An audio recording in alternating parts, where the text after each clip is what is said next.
I pressed the wrong button. I pressed the wrong button. Hello, everybody. Oh god, why is that so loud? That is the wrong setting. Hold on, I'm gonna change that.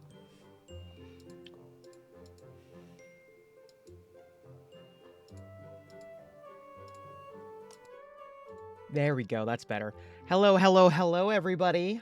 It's another day, another stream. My name, of course, is Alma Hexblade, your head guildmaster and chief barista. And today's Finding Out Friday, and we get to watch videos and learning adjacent things. I'm not even gonna say this is a learning program anymore, because these are just interesting things, and they're not like, yeah, time to around and find out exactly.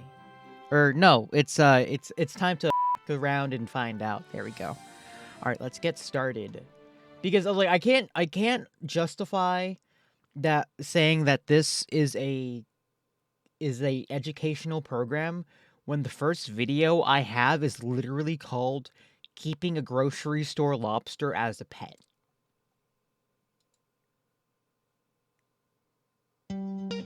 Like it's This like 55-gallon salt tank has been sitting empty here for a while. it feels like a shit post. It feels like I'm just showing you guys a shit post, but this is like kind of interesting. It has a basic 10-gallon filter chamber below with mechanical and biological filtration. I've kept a few different things in it over the years. Jelly. Moon jellyfish, comb jellies, cannonball jellies, sea nettles, and a cool crab that would come to the surface and eat out of my hand. Oh, he's cute. And it would even eat brine shrimp out of a syringe. He's cute. Time for crab. It is indeed time for crab. Winter is coming, Well, it's not time and for I'll crab. be indoors It's more time for often, lobster. so it'd be fun to have something in the tank again to interact with and enjoy.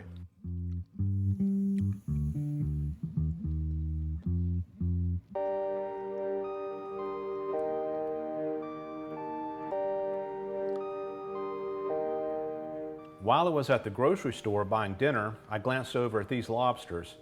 I don't know much about lobsters, but being from the South, US, I know a lot about crawdads. So I decided to try a lobster in the vacant tank. I'm not sure exactly if I'm rescuing it or more just curious about what they're like and how they act day to day. I love lobster. It's my favorite special occasion food. This one will definitely only be a pet though. Unless the zombie apocalypse hits, then I'll reevaluate the situation. I should open the $30 box in pet. the kitchen, right?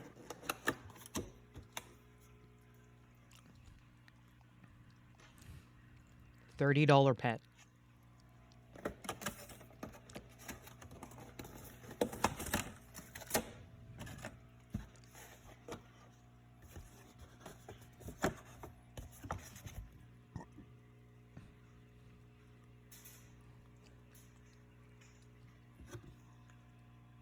Imagine how good it's going to feel to get those rubber bands off. Who knows how long they've been on there, or how long it's been since this lobster ate last. Free him. Ooh, new Devon mash. Should I have a DMCA? Ooh. Free him.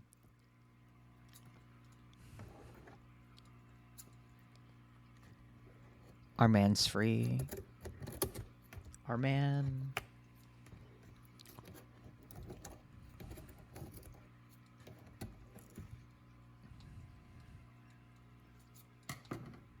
I can't believe it.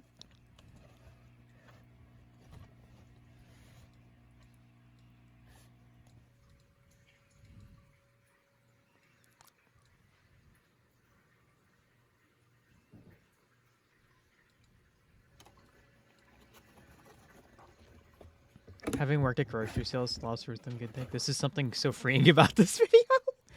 Exactly. It was like haven't you ever just seen the lobsters at a tank in a grocery store and thought, I want one as a pet? And you feel bad for like cooking them or whatever. He's free. Well, free in relation to what he would have been, which blowing would air have been bubbles. my So dinner. it must be But, getting you rid know, of the air that got trapped in its shell when it was in the box and out of water.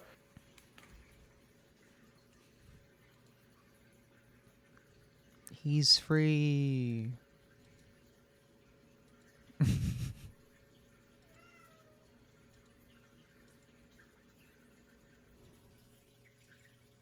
Notice the old rubber band marks on the claws. I'm also noticing that it still isn't opening its claws. Very cool creature, though. The cat and the cat's hungry.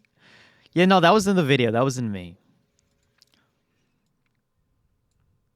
I have no idea if it's a male or female. Right now, though, I'm calling it Leon. Leon the lobster. Leon Later, Kennedy. if I find out it's female, I'll call it Leona. Leona Kennedy.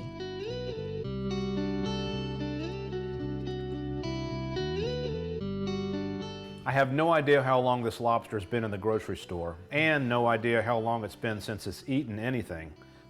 So, I offered a few sinking fish pellets, and it starts scooping them up immediately.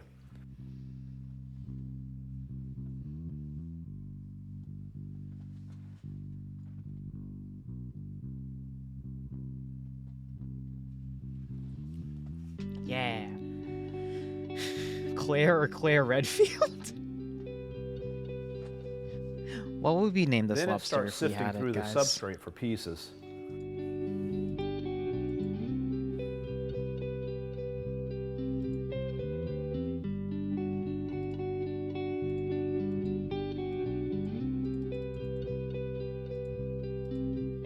Later, it decided it didn't like the big oyster shell that I had on the left side of the tank, so it moved it all the way over to the right side.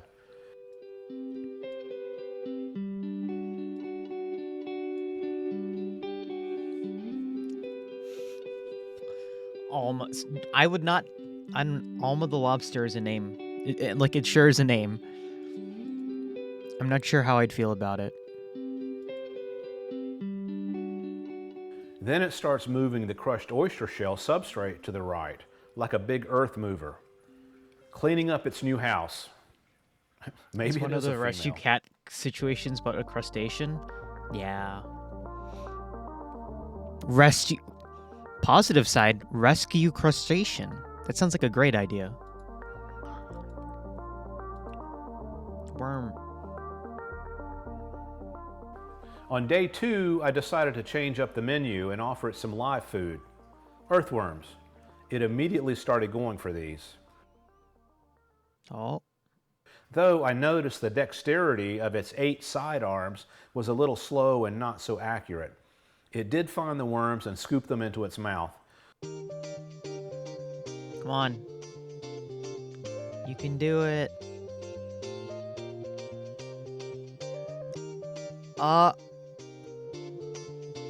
He can do it. I believe in him.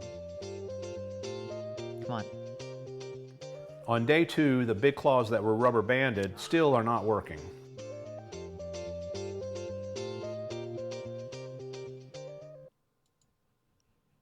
Day 4.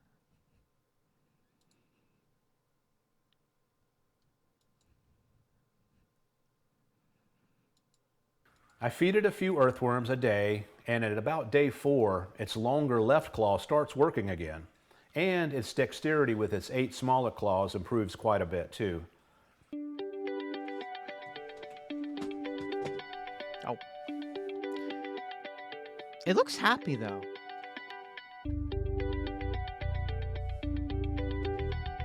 I'm happy for the lobster. I'm happy for the lobster.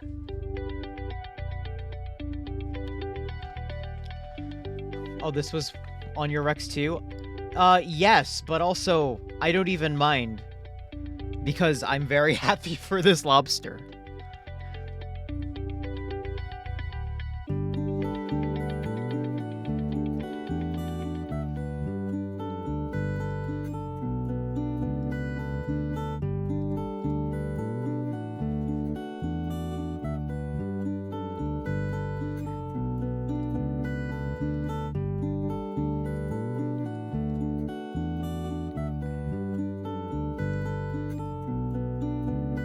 I'm very happy for the lobster. Just imagine you die at the end of it, like you're sent back to be in this lobster.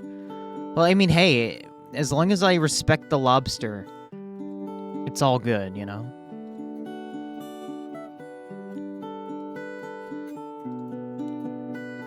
Respect everyone, or else you'll never know who you get you sent back into in your next life, such as this lobster. Later, I start testing the claws with a long suction tube. As you can see, the left claw is starting to work, but the right crushing claw still won't open on its own. Aww. When these claws have been strapped shut for a long time with rubber bands, the muscles and nerves just start shutting down from lack of use. The same would happen to our hands if they were clasped shut for months. I was going to say mood, and then he said it in the second hand. I'm like, oh, well. I keep doing this for several days to try and get some motion out of its claws, inserting the wand in the claw and twisting it to try and open it.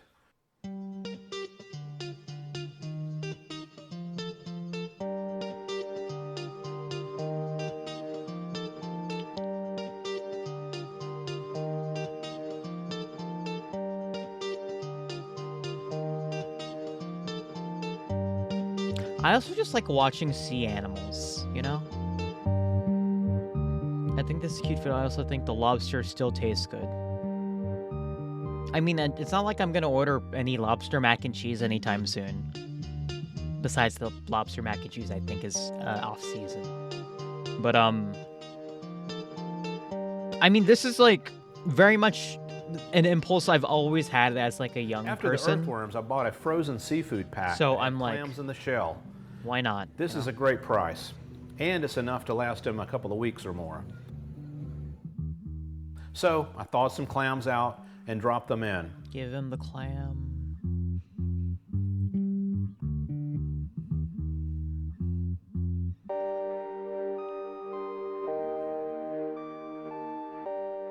Leon immediately went for these and ate the clam right out of the shell. Yo, look how excited he is. He seemed to enjoy the challenge of manipulating the shell. Look how excited this boy is for a clam. I feel the same way, though. Like, if you put a piece of corn in front of me, I would react the exact same way.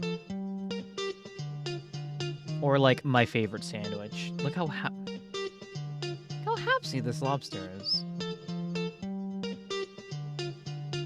Like, look at him go. I've also never seen, just realized I've never actually really seen a lobster eat, so this is also interesting. I didn't realize he kind of used his other forearms as, like, you know, utensils. But look how dexterous he is with those, damn. After he ate the clam, he carried the empty shell across the aquarium and put it on the other side. Kind of like putting your dishes in the dishwasher after dinner.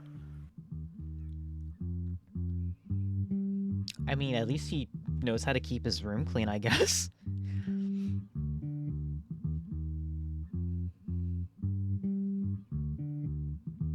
They're beak sea bugs. Yes. Ah, claws for killing.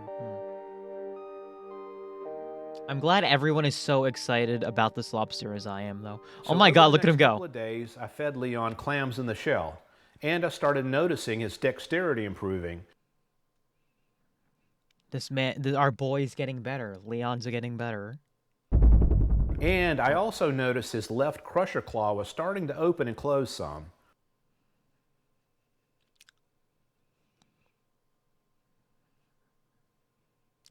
Lobster training arc. He seems to enjoy manipulating the clamshells and getting the food out. Sort of like entertainment. 2 weeks. It's been 2 weeks now. Everything is going great. He looks incredibly good. After 2 weeks, Leon has good strong movement in both of his large claws, the ones that were rubber banded up.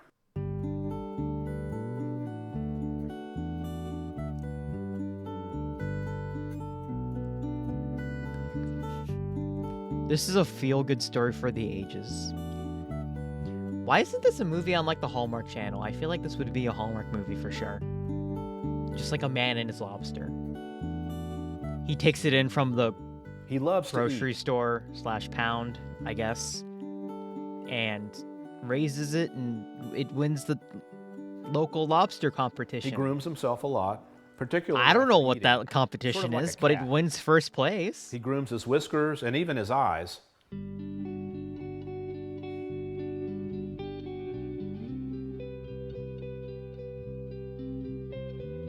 This is how I act when I have something in my eye as well, so don't worry about it.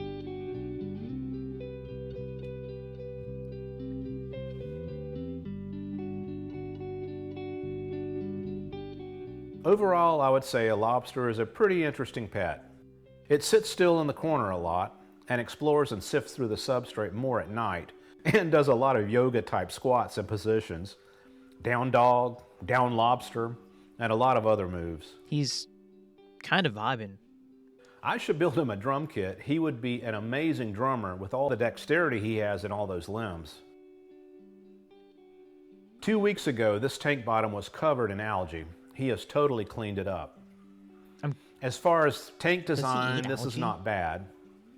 The water's clean, filtered, and there's It's a plenty rock of oxygen. lobster. Yeah. The salinity is a pretty standard salt tank level with a specific gravity of 1.023, and there's plenty of calcium for his exoskeleton. The substrate is all crushed coral. Ideally, bigger is better, so it would be nice to have a long 125-gallon tank like this. I may get a larger tank in the future. I bet he gets a bigger. I would honestly want to give him a bigger tank and then have other fish and stuff. Welcome and to then the just, house, Leon. You know, like If there's you a enjoyed this video, like there's a follow-up video about Leon. How is he doing?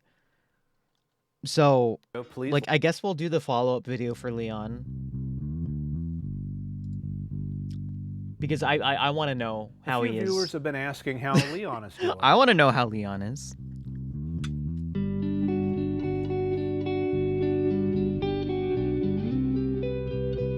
We've had Leon for 3 months, yo. Leon came here from the grocery store 81 days ago. He's been here almost 3 months, and he's doing great. Leon just finished lunch and is doing his chores, taking out the dishes.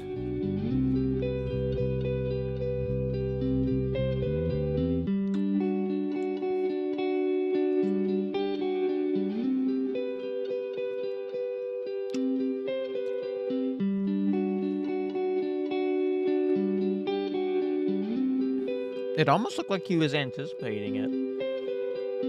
He must be excited.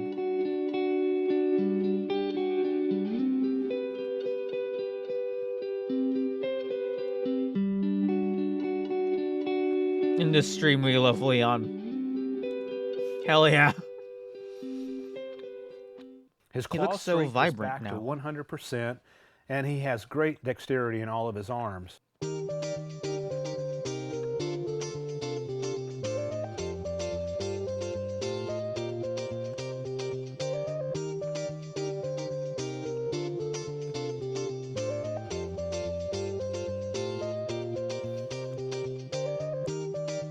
That boy is living.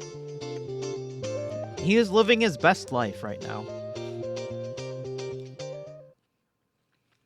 This is what his claws looked like when the rubber bands were snipped off. Nice and clean.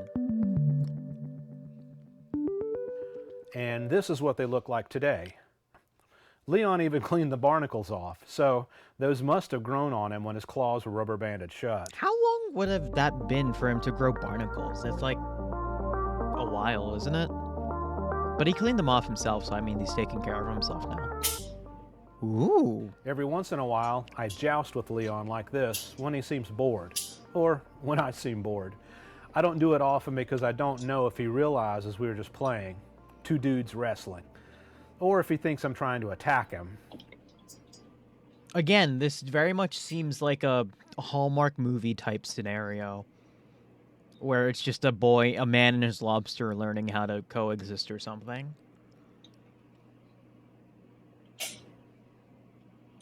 But damn, he has very strong claws. You can even hear it. Lobsters can live a very long time. Oh yeah, they can. So, ooh, fighty.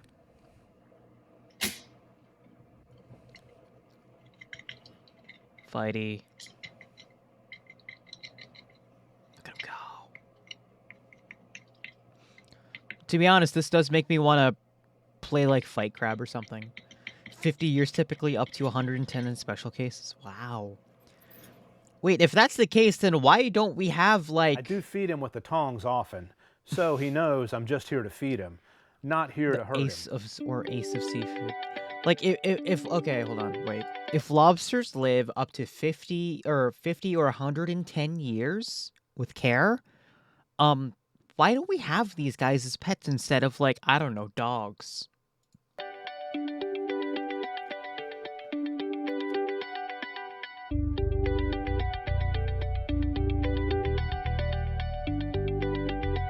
I would almost lobster can't hunt game.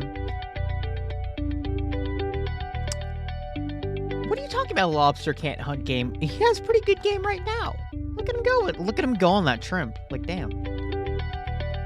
Because they're harder to domesticate. Well, this man took a lobster and put him in a tank, so I'm pretty sure that counts as domestication. I'll drop a large shell into the area he's hanging out in the most, just to give him a chore for the day.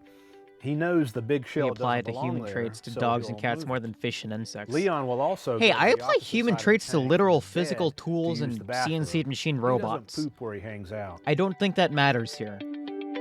That opinion is false. Nah, domestication is genetic. Aw, man. So we have to, like, breed lobsters for years to get them domesticated to humans? Like, I don't know about you guys, but that just sounds like a project. A lot of time grooming. Sounds like a side project. He likes to look good at all times. He does have some neighbors across the room. I think you would probably just enjoy eating. That's how the them, Great Lobster Takeover of does. 2120 begins. I mean, hey, it's only 100 years. It's 98 years. What can go wrong? Actually, wait. Post a video about the foxes. Yeah, we can look at the fox video next week or something. Like, are you that lumber? Also, Luna, like, if it's like Can you stretch 100, like that? If a lobster's life cycle is like 100 years, then it would mean to make them more docile. I see. Well, currently our boy's a little hostile, but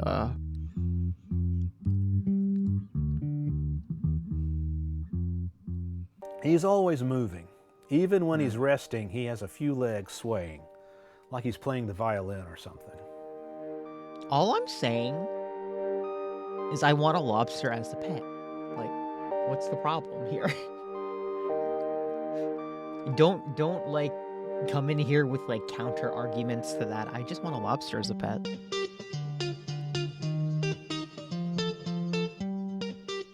Several people have sent me articles on how to tell the sex of a lobster. I'm still not sure if Leon is male or female. The claws seem to be large like a male. The tail section seems to be long and more slender like a male, but the fins underneath tend to be feathery like a female. At this point, I'm attached to the name Leon, and I've been calling it Leon. So even if it's a female, I'm going to call it Leon. I'll call it Celine Leon. Right now, I don't think there's any need to stress Leon out by picking it up and flipping it over and looking at the belly. Whenever I move Leon to a larger tank, I'll look at its belly and then decide for sure if it's a male or if it's a female. It's not really important. Name breaking, yeah.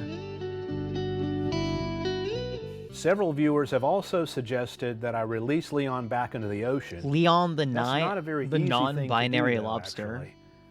I would have to take Leon way out directly to a reef or to a large rocky area, or he would be picked off quickly and eaten by a shark, a grouper, or some other sea creature.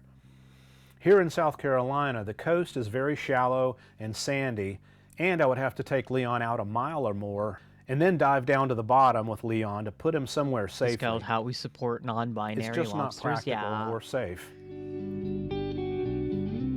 Love non-binary lobsters.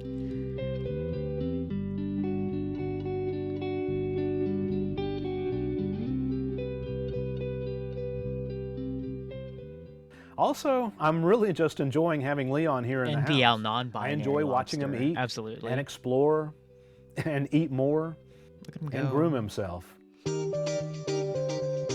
I want to give him a pat on the head. I feel like he would hurt me though. But he looks like he would appreciate a head pat, even if he technically has no facial features. This tank gets regular aquarium maintenance, the coral substrate gets vacuumed, and I do regular water changes. Is spoiled compared to a life in the ocean. Yeah, The you're water right. temperature stays in the 65 to 67 Fahrenheit range. Nice. Okay.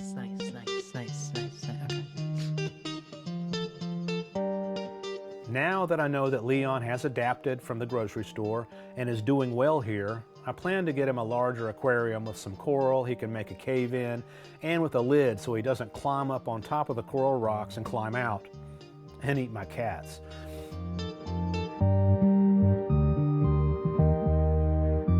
He's having a time. I feel like he should have a plant in the in his tank though.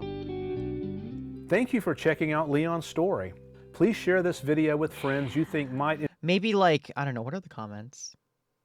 I'm emotionally invested in this lobster. He looks happy now. So glad that Leon is getting a larger home. Every person deserves someone who loves them as much as this man loves this lobster. I feel that. Okay, we're switching gears. We're doing another gear switch. So we're going from taking care of lobsters to taking care of inanimate objects. So we're watching someone repair this copy of Pokemon Ruby. Today we have a copy of Pokemon Ruby that is refusing to boot. If we try to play it, we're met with a white screen, and that's it. Ooh. Lobsters can live for a very, very long time, though. I don't mind. He lives alongside me. That's what a pet is supposed to be.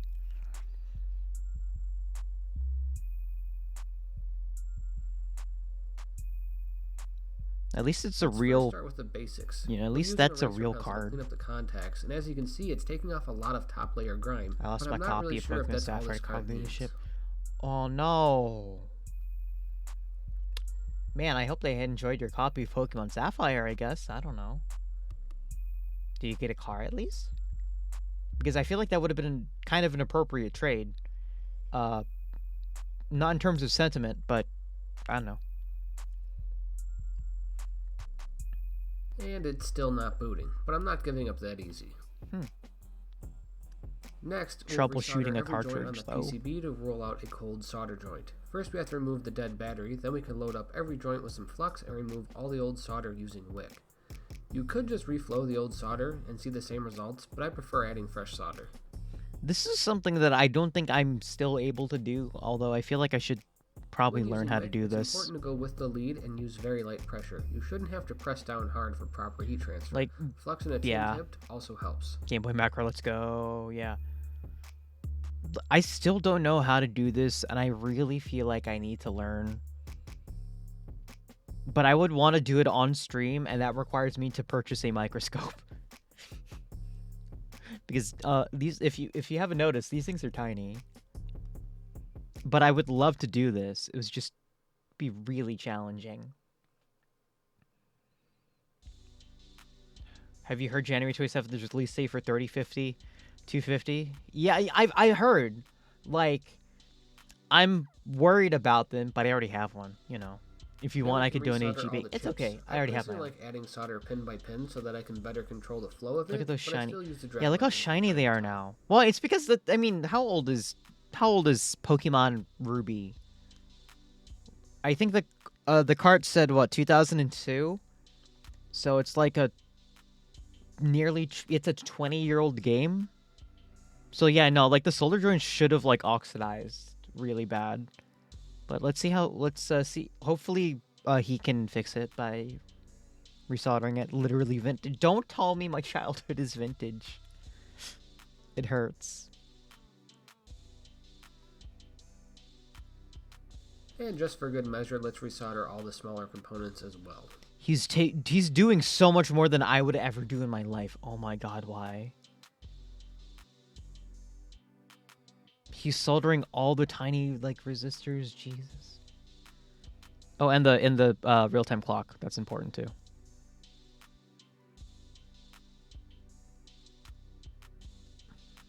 Let's see if all of that paid off.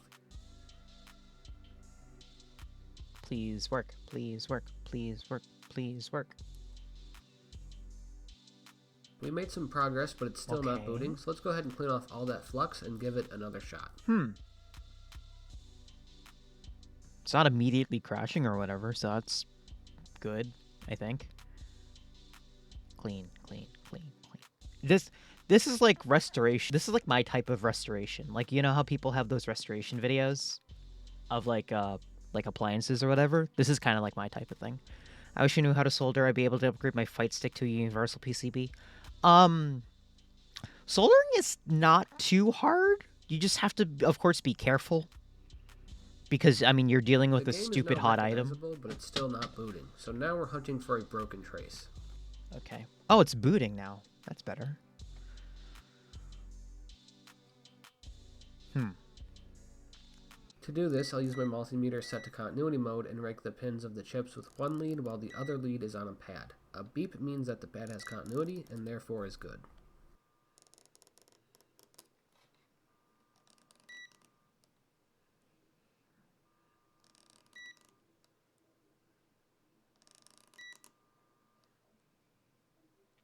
So he's checking the connections now. Have you seen one of those videos where someone made a knife out of different materials? I love those videos so much. No beeps. I think we may have found the culprit. The broken top on the DS Lite makes this sad because mine did that years ago. Mine did too. Like when I had my DS Fat, like I dropped it and it like hit right on the hinge and it sucks. Under the scope, you can see that the pad leads to a corroded via, and this would explain why we're not seeing continuity. Oh. I wanted to fix my copy of Tony Hawk that I just read, but I kept remembering it's your copy too many times. Isn't Disc Doctor like one of the? It's one of the repairing things. But didn't it like erode the disc slightly to get rid of scratches? That's what I remember from it, I think.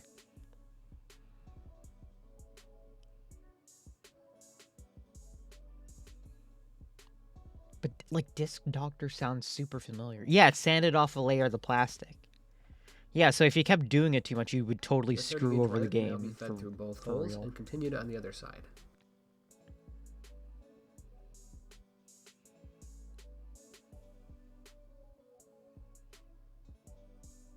Come on.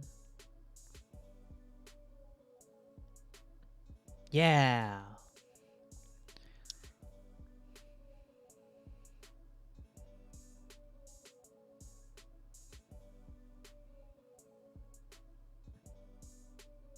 Old soldering is so cool. Has to be removed in order to create a solder point.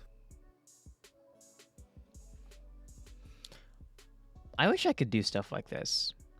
Or most of the problem is just bad lighting or just a bad spot to do it. Like the guild house is not good for this. Both ends of the wire with the help of some flux.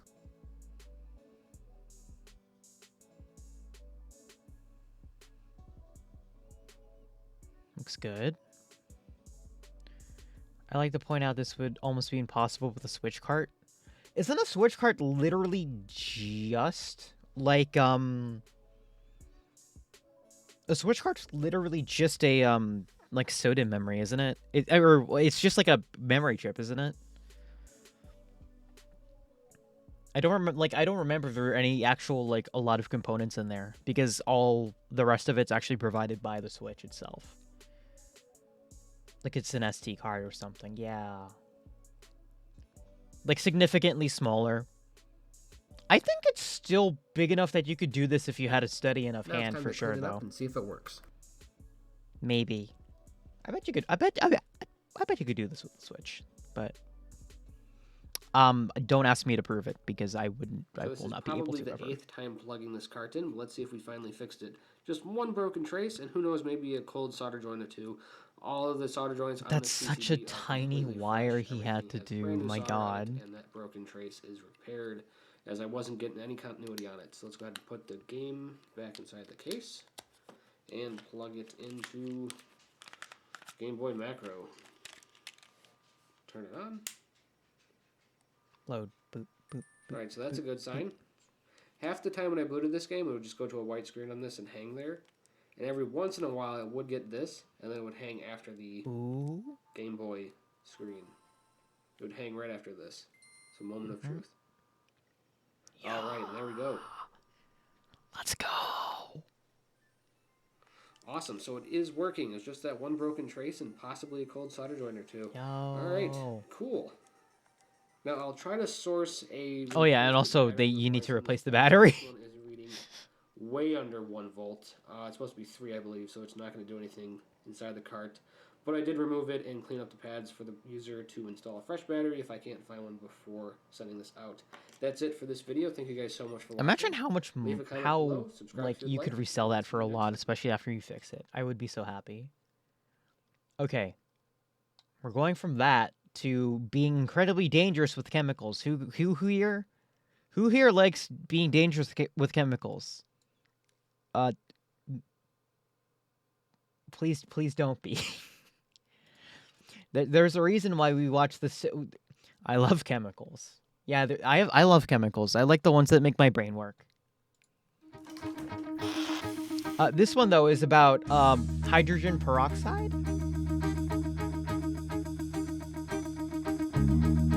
Particularly, this is about We made it. a soon-to-be former head of the OSHA for Department of Work.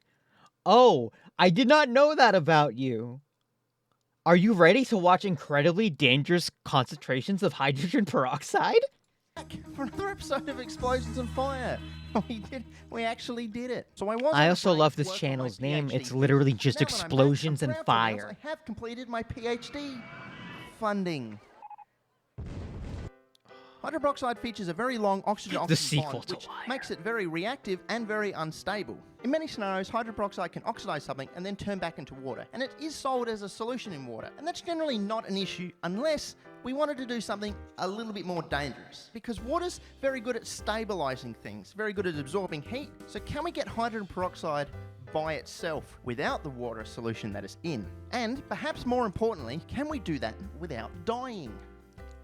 I think we need to talk about all the different types of peroxide and what they're used for and their different reactivity. It's all a bit confusing. H2O2 so or I'm going to use an analogy or just to try and make things water. simpler. So let's go with the great American pastime, baseball. So 3 to 6% is first Baseball. base, and it's not that exciting. I mean, it's good and it's useful in some scenarios. It's not really dangerous. The advantage of it is that you can really get it anywhere. You can get it at the local supermarket, and you can show it on TV. You know, even during the middle of the day. Isn't Safe 3% enough, no one's like really going to get hurt? 12% is second something base. you We've could got a lot actually, more peroxide like, here, clean which with is good, but or it also comes with this treat yourself? disadvantages. We really should start wearing protection here because you don't want to hurt your skin or anything like Yo, that. Second base can be 12%. quite damaging to skin, as a lot of people who use it professionally would know, especially over time. If that's it water really starts to damage Dasani, the it's like skin. Third base 0.5. is 32%. Once again, we step Yeah. up another level of hazard, and we don't really want to work with this outside of a professional setting or an area set up to mitigate the hazards. Otherwise, you can result in serious injuries. And it is Chemical frustrating that burn. going beyond second base is actually banned in most of Europe at early 2020 due to safety concerns. I think you can still go to third base in Europe if you've got a license, but I mean, I don't know. Is that really gonna win I the weirdly war on feel like I terror? will be put And on that's a as far watch as most list for chemists watching will this go. video Most with you chemists won't ever guys. make it to fourth base. But that's a risk I'm 70% willing to or take more at this point. Concentrated peroxide. The only people I know that have to deal with fourth base are rocket scientists. The parts of the internet I go on don't really have much information about what it's like. But more importantly, what about fifth base? What about 90%? How do we get to 90%? There is one main way of concentrating hydrogen peroxide, vacuum distillation. However, it's a little nuts. Contrary to popular belief, I'm not actually insane. I'm not just talking shit about vacuum distillations because I'm very bad at them, although that definitely does The come forbidden into it. You base. think you'd be able to concentrate hydrogen peroxide by just Fifth boiling base, it, and you fourth boil base. all the water, and the hydrogen peroxide, which has a higher boiling point, will stay behind. But it doesn't really work like that. The hydrogen peroxide and the water together have a different boiling point, so they'll boil off together, and also the heat you're providing to the solution will break down the hydrogen peroxide and then boil off that resulting water product. The more concentrated the peroxide is, the easier you will break down the peroxide, so you can't ever reach a high concentration. The idea behind vacuum distillation is you run the distillation under vacuum, so the boiling point is a lot lower, so you don't have to provide as much heat to the solution, so you don't Brandon break says down is as right, much though. hydrogen peroxide. The serious downside of this is the material you want, the hydrogen peroxide, is a higher boiling fraction. And this matters because if you have any impurities at all, such as dust or organic stabilizers that have been added into the peroxide, those are going to be concentrated with the peroxide as well. So even under mild heat, that boiling action with all the impurities and your concentrated peroxides is generally a very bad idea. So I just didn't want to do vacuum distillation. We're not doing vacuum distillation. It's too technical. I'm shit at it. It's a bad idea. For once in my life, I'm not doing the hard and fast route that potentially will kill me. But we're going to try and find a safer route. So our alternative method comes from a Russian paper from 2002. What we're going to be doing is taking our peroxide and putting it into a container with a desiccant. This desiccant, the sulfuric acid, is going to pull water from the atmosphere of the container and therefore the hydrogen peroxide and absorb that water, concentrating the peroxide without heating it. The disadvantage of this method is it does take quite a long time. So I think the authors spent 3 days to a week getting the peroxide all the way up to 90% concentrated. I mean, 3 days isn't too bad, right? How long is a Russian day? Much of northern Russia is blanketed in sunlight nearly 24 hours a day for 2 months.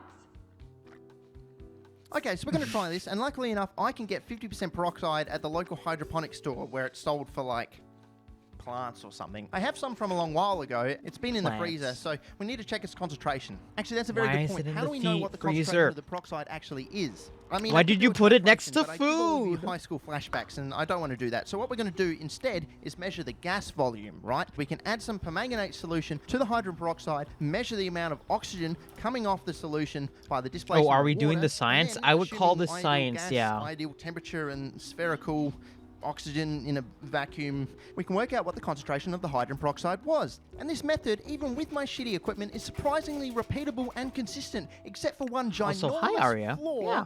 which took me ages to find out. And well done if you've already spotted it, because fuck me. Man it lives took in me- Australia. it He took fears me far nothing, too not long. even Fucking yeah, stare at peroxide. this for a while. Yeah. Yeah. How does it taste? What's wrong what do you with mean? it? How does what We'll taste? get to that Water? soon. Okay, we need Oh, a you very mean clean H2O2? container, and this is important because we don't want any The surfaces answer for is the don't peroxide to react with put and that turn into everywhere. Oxygen around. And also, we want a nice smooth outside, I guess. And also, I'm we pretty don't sure want he's to use plastic Australian. because we don't want I don't think an organic American contaminants would be in our allowed to do peroxide. this. So we're using our fancy Teflon beaker here. The and then bottle we're that gonna said get some not concentrated piss? Sulfuric acid. Oh, and that's okay. our next consideration. We don't want the concentrated sulfuric acid to mix ever with the concentrated peroxide, did he add an especially in this almond? volume in a sealed container. That will be very bad. They are very reactive together. A mix of concentrated Piranha sulfuric acid solution and eating- 32% Jeez. hydrogen peroxide is known as piranha solution. Oh, Due to the ability God. to be able to eat through organic materials. But we It will watched turn materials such styropyro? as Okay, paper that into styropiro's carbon, and then different. that carbon into carbon dioxide. Organic compounds such as sugar will very rapidly react with the piranha solution, generating a lot of heat in quite a violent reaction.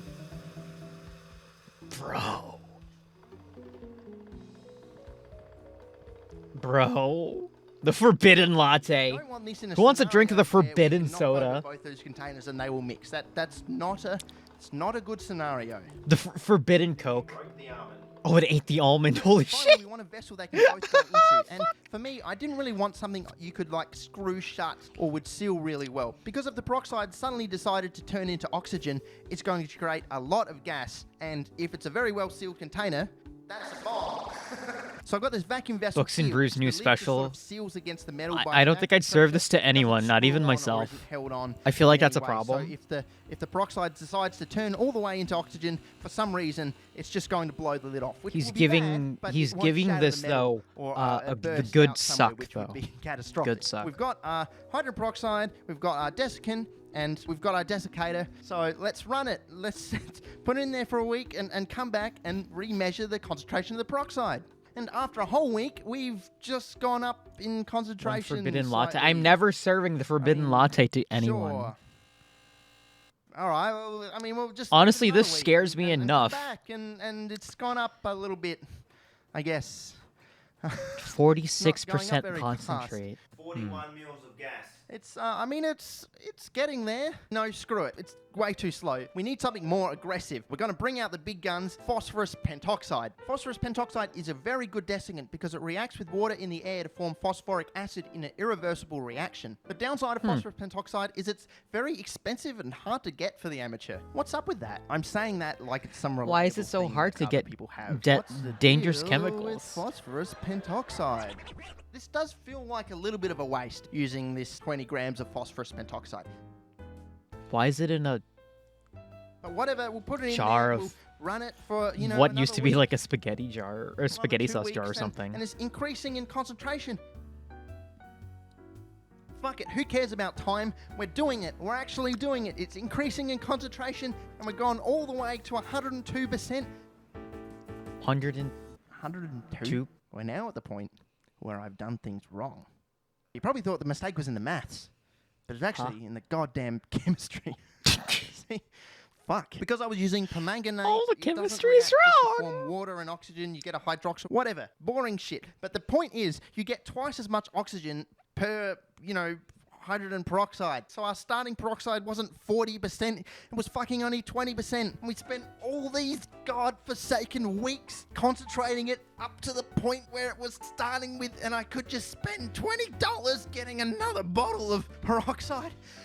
Already at 50%. I was slightly annoyed at this. I feel like this man should not To be fair, allowed to Frank is have a burning through mic, one of the like a things most like a valuable to me, handheld the mic, thing because he most will can't lose buy, it. 40 grams of phosphorus pentoxide. Because he's What currently the losing it hell? It's entirely. so expensive. Also, You Leon know, Kaibo just 7, thank you for the follow. Enjoy your down complimentary cup of for a minute. coffee and have a We good have a one. method here that we know Preferably works. not So like a forbidden let's latte forget about like what time, this find crazy an man is illusion. making. Let's go and buy a new bottle of peroxide, and instead of using permanganate, Because we can damn, just I'm use a scared. suspension of manganese dioxide to work out the gas volume, and the equation works out correctly. Fresh bottle of peroxide, it's not 50%, Okay. it's 40%, but it actually is 40% this time.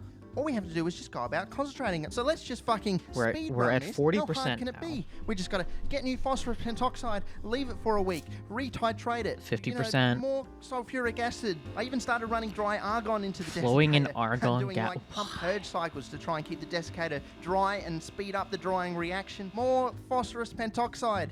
Leave it for another week. Wait for it to stop raining. More phosphorus Did he record that in the pentoxide. shed? Wait for it to stop hailing. Get the snake out of the house. How did you get in? The glassware can decide to break. I can't repair that. Oh, fuck. That doesn't matter. It's not slowing us down. Oh, okay. Every week, come in and titrate it. Okay, I've used up my entire cylinder of argon now. We're out of argon. It's whatever. Just No. keep going. The weeks go past, and you've got more 4K footage than your computer knows how to store. Like 60%. we Yeah, can it's see that Australia, there's a generates lot more snake. heat and a lot more oxygen than 60. 40% that Oh we my started with. god. And above 70%, we can see the peroxide starting to add to a fire, act as an oxidizer and overcoming that dampening effect of all that water. That Oh my god, look at that cotton ball concentrations. You can go. even see the peroxide solution itself take on a bit of a blue coloration at high concentrations. Ooh. And that's the absorbance of the peroxide in these very concentrated solutions. We can finally start using my good vacuum pump, the actual decent vacuum on the desiccator. I never went to very high vacuums because at higher vacuums the peroxide seems to degas really quickly, which I think would speed up its decomposition. So I was always limited in the vacuum I could This go. really I could is roll just an out this- Australian you roll out man many things. losing I don't it. know why it was taking so long. Chemistry-wise. Might have been the wrong shape or the wrong size, too big, maybe. Because too it's like my small, favorite maybe part the about him seal wasn't is very good the in fact that water he's not even really maybe talking the at the vessels camera. were He's too just big talking, or too and the tall camera's or just not wide recording him enough, there talk wasn't enough to airflow, himself maybe the container being about metal this as a or- process. I don't know. I left it for such a long You can tell. while, It's like it's and almost like this is finally not got to scripted. 90% It's scary. concentrated. Outbacked chemist. But there was only 6 grams of peroxide left. 90%? We have 90% peroxide made without vacuum distillation, and it only took us 1 Russian day.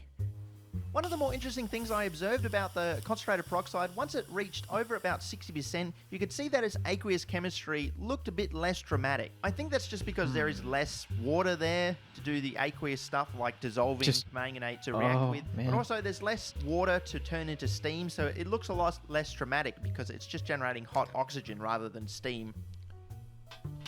I was really honestly waiting for it to like totally destroy the A glass. super concentrated piranha solution. But So okay. if we do a piranha solution with 85% peroxide, you'd expect it to really, really react very Yeah. quickly. But it actually doesn't react Oh. virtually at all unless you give it some sort Yeah. of stimulation. Okay. Like you heat it here and then it does react. Oh, I'm not did- sure what that cause Oh that God, delay don't- is. you I don't gave know it whether sugar. you need Oh, some sort no. of water to start the piranha solution reaction.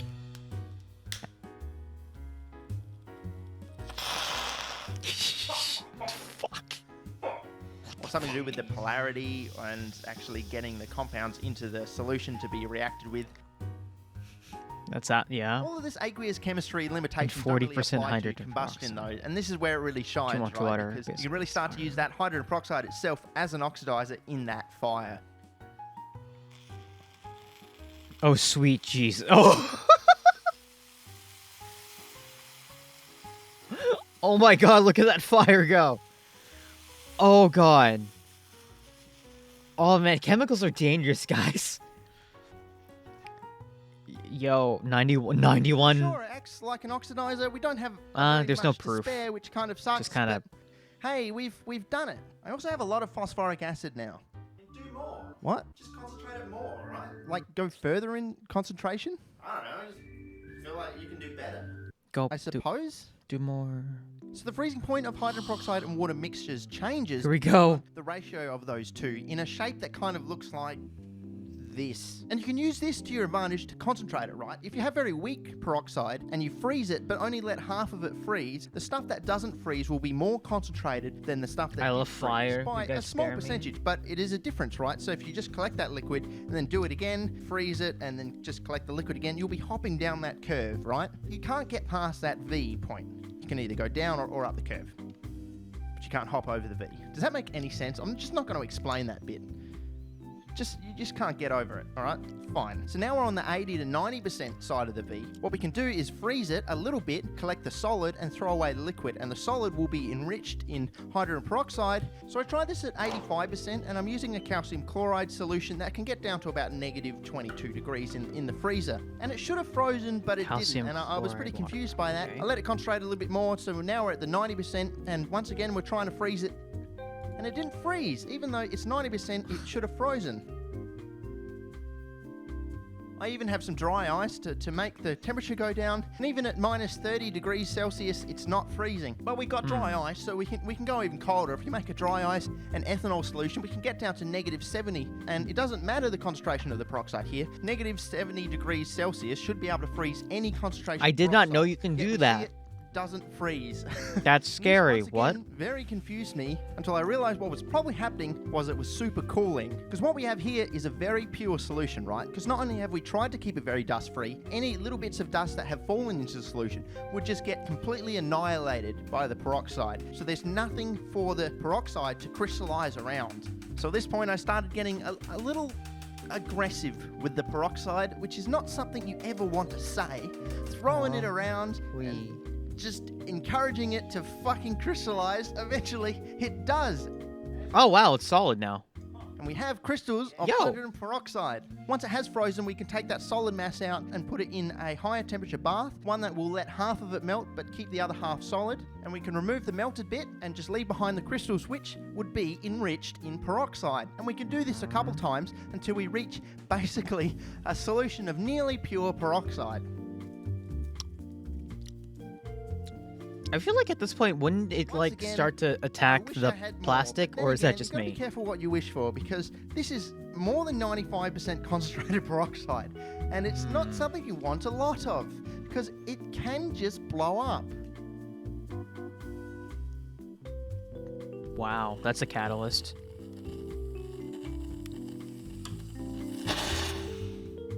Okay. Peroxide and TNT.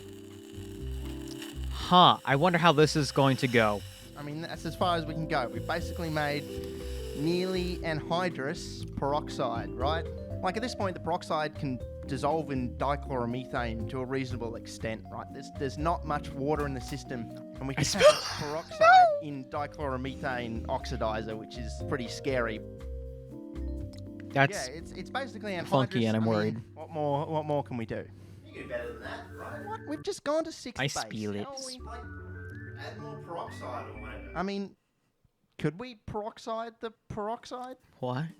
Now we're going to make a molecule called hydrogen trioxide, which looks like this and is an abomination. We once again require the assistance of a device I call the Hell Machine to create this. It's my ozone generator, and for some reason it's got this tag on it, and I can't. Oh no! remember What? what's going on with it last time I used it?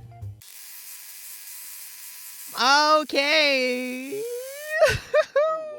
Oh yeah, I never repaired that. I should probably repair. You guys ready to make fucking whatever. It's nothing that a ozone? load-bearing solder can't fix. Oh my! Alright, so I'm what this machine is so doing is it's taking scared. oxygen from my oxygen cylinder, putting it through high voltage, Okay. turning it into ozone, and then Okay. running that ozone into concentrated hydrogen peroxide of around 90%. It smells like chemical. Oh man. And yes, it's going to be at extremely low efficiencies, but the ozone through the concentrated peroxide is going to make a whole host of molecules, not only the hydrogen trioxide, but also this abomination, the HOOO. Oh fuck! What are you? Ridiculous, but apparently does exist. I don't know any way that we could prove that we've made it here. What is that ion? I What? was really hoping we'd generate something that was impact sensitive at the end of this, and I'd be able to set it off with a hammer, but that's not the case, which was a little bit disappointing. Sometimes you get okay. so caught up in avoiding bad scenarios and surviving a procedure that you don't actually stop to think, what is a good scenario? Actually, speaking of surviving the procedure, why am I doing this inside? Wait. But Why would I do this inside? Think, Tom. What the fuck? Ozone smells like a lethal radiation dose feels. That's something we could all relate to. You know, when you get a lethal radiation dose, you taste the metal. So that's more than 100% concentrated peroxide. I've spent so much of my time not achieving my goals that when I do achieve the goals, I didn't know what to do. And everything decomposed like within a day. wake up and smell the So- ozone. What is there left to do? I don't In fact, want to. I know what we have to do. What do you mean? There's more? Oh, he's playing cricket. Okay. Wait, how do baseball people do things? He's playing cricket. It's okay. I don't get. This entire video just kind of felt like a man's journey in towards insanity that is chemistry based. You could almost say that it was a catalyst. Anyway. Okay, this next video, I'm pretty yeah, this entire video was a chemistry fever dream. It was great. Anyway, are you guys ready to watch a video about my longtime love and hero, Junkbot? Because I remembered him, and then I thought about it and realized he's awesome. So, let's talk about Junkbot. Junkbot and Junkbot Undercover. talk about my man, were Junkbot. puzzle games on Lego.com, two of that website's numerous free Flash games to which I dedicated many hours of my childhood. These early titles from Game Lab came out in 2001 and 2003, respectively. As simple as they My appear man. to be, Junkbot and Junkbot Undercover played an outsized part in my creative development. Look at that In man. particular, I Look owe at the him art go. directors Peter Lee and Frank Lance for the gray, grungy factories full of dripping pipes, computer consoles, and signs reading "No Access," as well as Junkbot's hilarious deadpan expression and shifty eyes. Look at When this I first guy. began writing stories as a He's my child, favorite. my material initially derived from Junkbot. This is the origin of the Junk Robo character in the 2 Paperwad series. I hope to begin serializing online at 2paperwads.com, but I'm still trying to figure out the best format for it. In recognition of what I owe the Junkbot duology, I've decided to honor the working class robot with this Employee video, of the decade. rather lazily adapted from Yes. a post on my website, macrophones.com. I haven't exactly promoted this, but you can read some of my original writing there.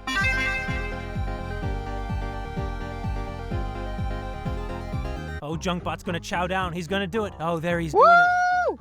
Junkbot opens on the titular bot in a quaint room complete with a needlepoint, reading "I love trash," becoming worried when he runs out of rubbish to dump down the literal hatch on his dumpster-like head. This makes me so happy. Oh, but the help wanted section of the newspaper has answers. Me when I love he finds trash, a I janitorial love trash position too. at this shadowy building, what I, as a kid, interpreted as the garbage factory.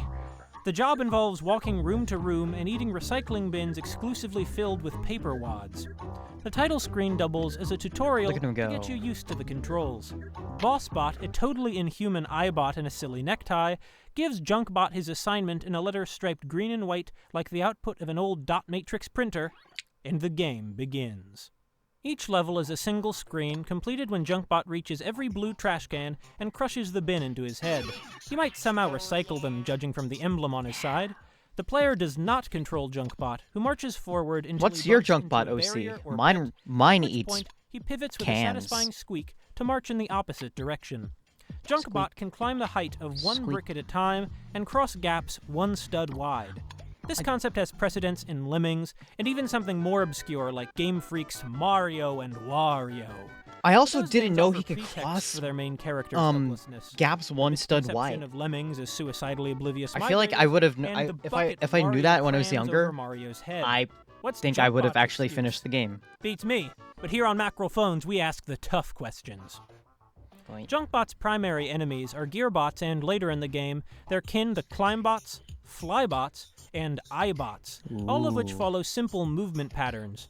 Gearbots move side to side like Junkbot, though cannot clear even a one-stud gap. Climbbots move side to side, but are capable of climbing 4 I want bricks to height if like they make reach a these wall. much as bad as Flybots I behave the could. same as Gearbots, except airborne. iBots, the most dangerous, are initially like Flybots, but break their patrols if Junkbot enters their line of sight, chasing the poor janitor until he's taken out or they ram into a barrier. iBots can't move diagonally. Like every other obstacle, these enemy bots kill Junkbot in one hit, Touch. or at least cause him to lose his Aw. color and assume a dejected expression, complete with a funny little statement like, "I hate Mondays." As a child, the iBots Cute. frighten me, mainly due to the shrill ringing they emit if they spot Junkbot, and their namesake eye bright red, hunt him down. Level 4-7, featuring 2 iBots pinned in, is called Don't Let the Dogs Out. So GameLab knew the iBots behave like fierce guard animals waiting to pounce, their sharp-toothed mouths barking through the prison bars. Or gears spinning through the gap in the bricks, whichever. Run, Junkbot, run! The iBots see you! But Junkbot never picks up the pace, no matter what. What a Level Chad. 4-5 running the gauntlet Doesn't is care. nerve-wracking. How can Junkbot survive his shift? Part of this strategy is a core aspect of Junkbot's personality. He does not give a frick. I'm censoring myself because this isn't an R-rated video. Nothing phases Junkbot, which is essential to avoid being so stressed out he can't perform his job. I love him. But he couldn't do it without the player.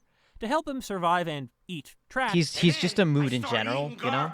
we use the mouse cursor Poor to move little Lego Junkbot. bricks. whose I love bright colors Junkbot. distinguish them from the otherwise Junkbot gray looks and so dark good. stages Look at him go. To allow Junkbot to clear gaps and dodge obstacles. When clicked to be moved, the bricks become intangible until the player sets It's them weird down because I've never somewhere. actually seen So some of those the later ghostly levels bricks you because see I was moving so around, young. I'm moving with my cursor. Every one of these enemy Up, bots up, receives a up. level to shine. For example, Building 3 Level 3, It's Raining Climbbots, features all of these Climbbots in a sort of net made of bricks. But in order Oh to shit, build I a remember bridge this to get game. Junkbot to that Exactly. delicious This is trash why can, this is you're why I going to have to posted it let for them down. everybody. The trick here is to make sure the Climbbots could play it don't on get stuck Flashpoint? under the bridge that you Yo, build I feel like for we our should play orange Junkbot at one janitor time. Hero.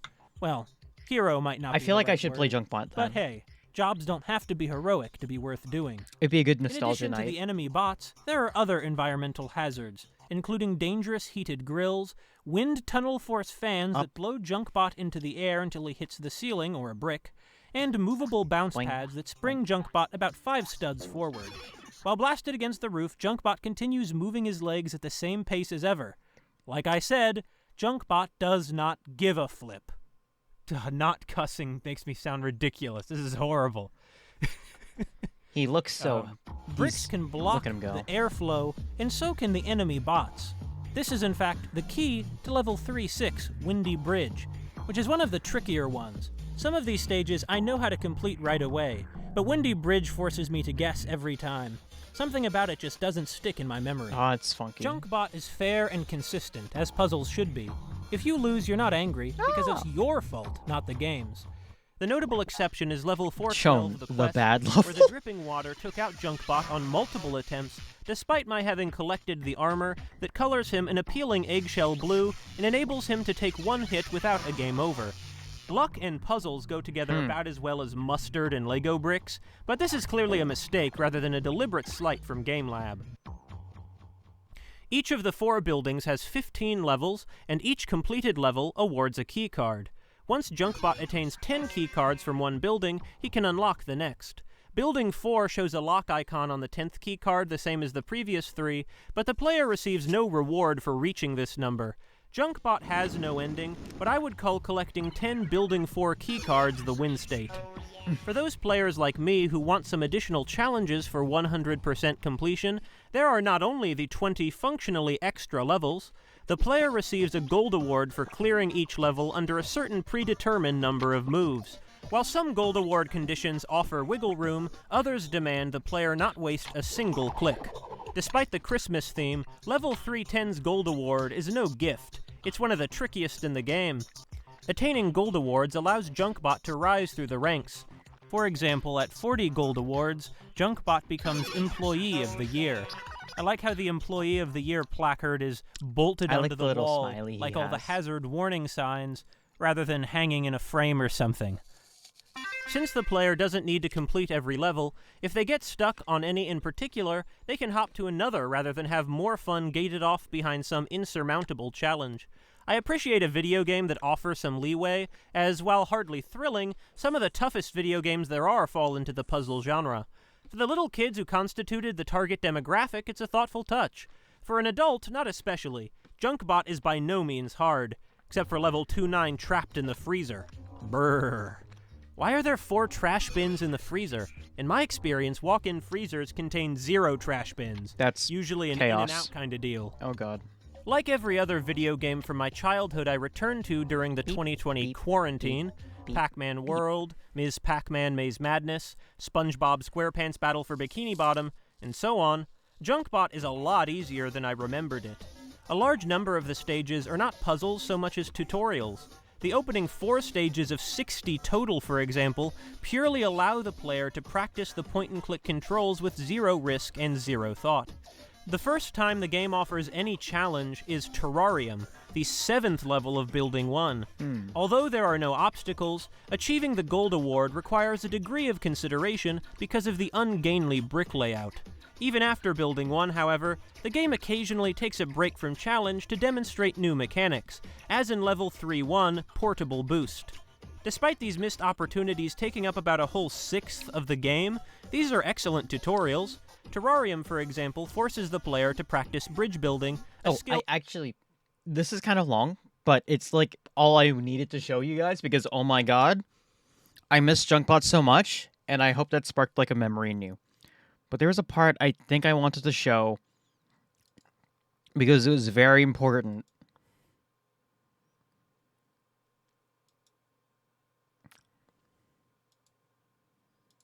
My friend There it is. Skello drew my attention to the 2020 Lego Creator Set Listen. 10273. Junkbot lives. He is a Lego. He's actually a Lego What do we piece. see Look. in these catalog photos? There A he is. faceless Junkbot alongside other ghosts of the past.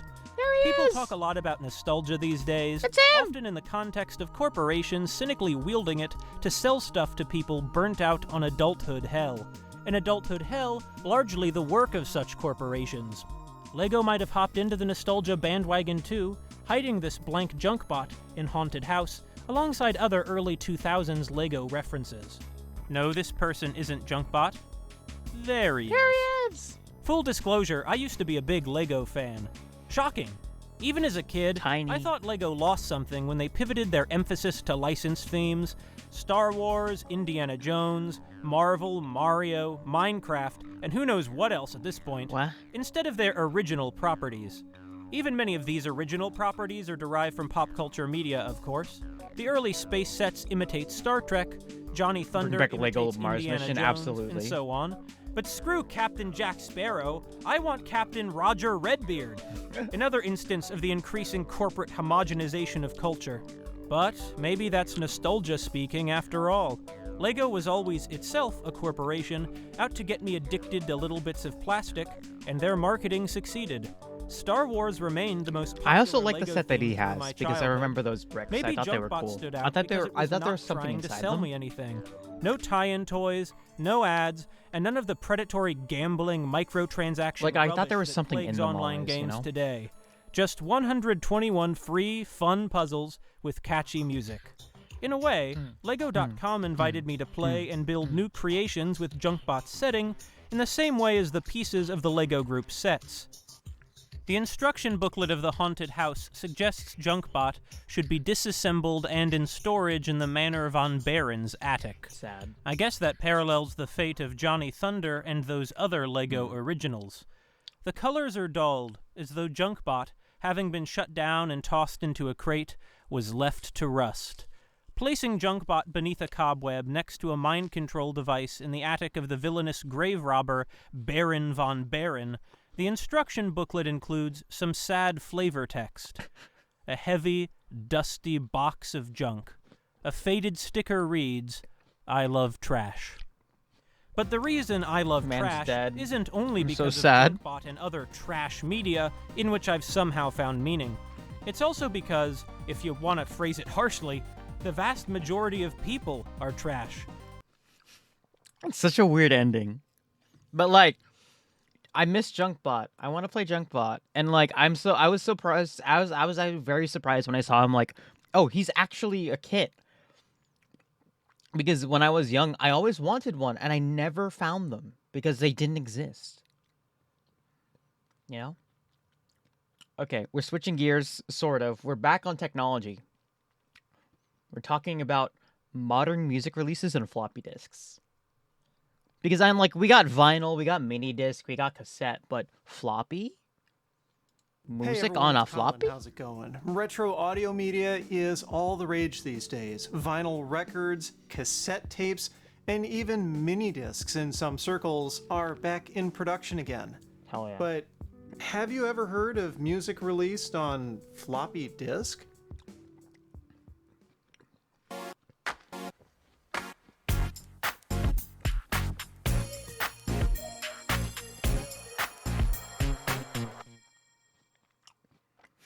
So just a bit Don't of a copy kinda that quick floppy, casual like, video for you times this 2 at this time. point. If you followed the channel for a while, you know I'm a fan of the vaporwave music scene, and when I saw these two come up for sale, I couldn't pass them up. This is kind of a shortened version of the album I Love Hating You by Frank JFC, and then this is like a sample flip, they call it, kind of challenge from my buddy 3D Blast. These were actually fairly inexpensive, about 10 bucks or so. Obviously, you know, they don't cost that much to produce, but they were made pretty nicely. That's actually not that bad for a floppy that has music, just 10 bucks. They come in these plastic sleeves, and they look like they're brand new discs with full color labels that wrap all the way around. These were done by the label Strudel Soft. I believe they're up in Canada.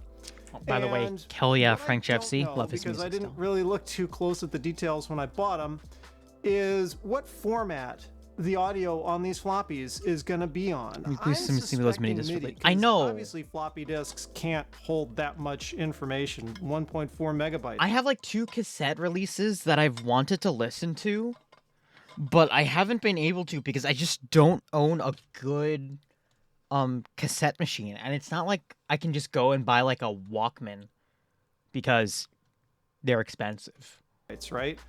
You're not going to fit an entire album. Or There's a even Junkbot Arcade and single Ninjago set. MP3 in relatively decent quality. In Good that reference, small of but a space. I want to So Junkbot like I'm the actual curious if bot, these maybe you know? aren't MIDI files of the songs. That could be really interesting if it was. But either way, let's fire up a retro laptop and drop these in and just check them out. I'm not sure if I've ever shown this machine off, at least not very much on the channel before. This is my ThinkPad R51. It's a model from around 2004 Oh, it runs or so. This is the Celeron M version, so it's not the fastest, but you could get it with Pentium M CPUs. I think this one's got 2 gigabytes of RAM and like a 30 gig hard drive. But it's an all-around, like, Top of the pretty solid line. machine. Runs Windows XP really well. Hell yeah. Has lots of the typical ThinkPad features, the ThinkLite, full-size keyboard, all of that. This particular one I got several years ago, fairly inexpensively And part of that is because, unfortunately, I didn't know it at the time, it had belonged to a smoker. It was a business Yeah. laptop, so someone hauled it around. can and it run traveled Halo with them. It's got CE? some wear and tear here and there, but I don't overall think it it's in good would shape. run well. I don't even think it finally have has to the point internal after, graphics. like, completely taking it apart and Or cleaning any it form out of really integrated well, where it graphics, doesn't I really mean. smell like smoke anymore, thankfully. Ew. But if you're in the market for like a really solid Windows XP laptop, this one is probably worth checking out as well. One bummer is that for our purposes here today, it doesn't have a built-in floppy drive, just optical. So we're gonna have to go with an external USB unit, which is no problem. So let's do the Frank JFC album first, since I know there are at least supposed to be several songs on here. I'm really curious as to how that's done. Although, oh, I just noticed a little bit of a rookie mistake here. The right protect tab has not been switched. There we go. Keep that from any sort of accidents. And see what we get here. Okay, so there's 5 tracks on here. And a README. Let's check out the README first. I will drink. Okay, so just some cool, I guess, call them liner notes, I suppose, about the album. And here's what I'm most curious about is these files. Water. Take a look at the details on one of these. Wait, so it's actually like it's audio, not MIDI. Oh shit. 16 kilobits per second at 8 kilohertz sample rate. Tiny but it's still in MP3. stereo? This But has in got to stereo. sound absolutely wild. If this is an MP3, I had no idea you could even compress them that small. Let's fire this thing up in Winamp and see what it sounds like. All right, let's get you plugged in here so you can hear direct. Are you guys ready for what this is gonna hi-fi sound like. This is hi-fi gonna audio be experience? Very interesting, I think. I'm ready So for here goes hi-fi. nothing. I know this first track has some acoustic instruments in it, so that should be a really interesting example here.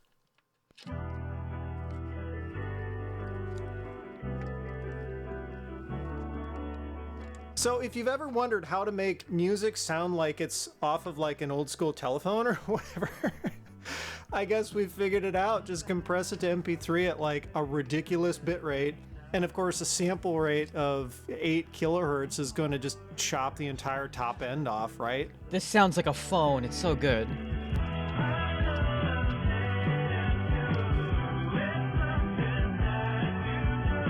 It's like... Oh, I was wondering about that. That skip? The floppy drive Oh, can't this quite keep up. absolutely sounds awesome. Yeah, the floppy drive isn't quite fast enough to play this file still.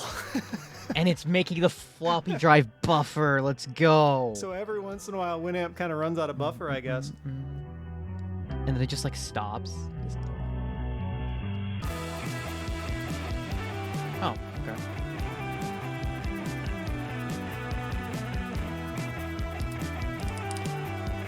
I mean, as a side note, Frank JFC's music does, in fact, whip ass, like, a lot.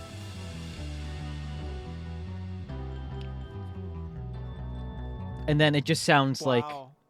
nothing. How big is this file? How big is it? 300 kilobytes. Yo, that's like a They phone got an entire ringtone. song into 300 kilobytes in MP3 format. That is funny.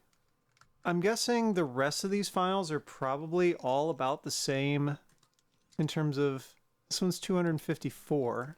But as a side note, yeah, they're going to Frank be all the JFC's same music 16 absolutely whips kilobit ass. kilohertz sample rate.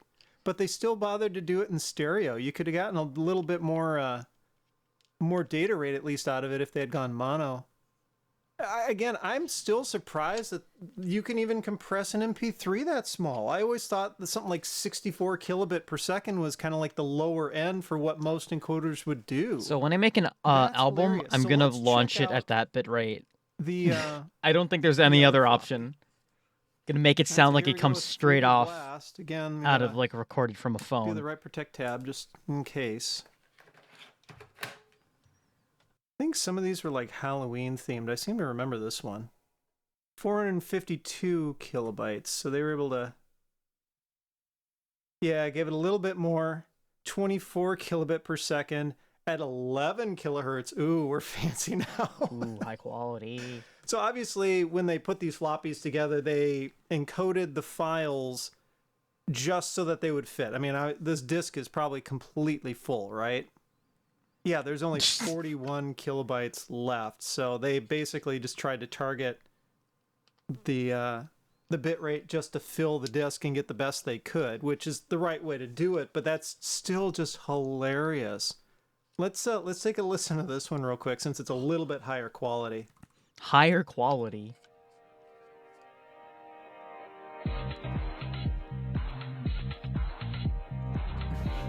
This is like early 2000s video website or something.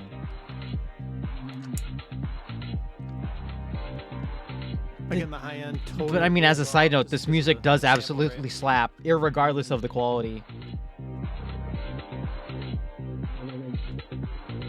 Oh, let's go. Disco music when you're drunk.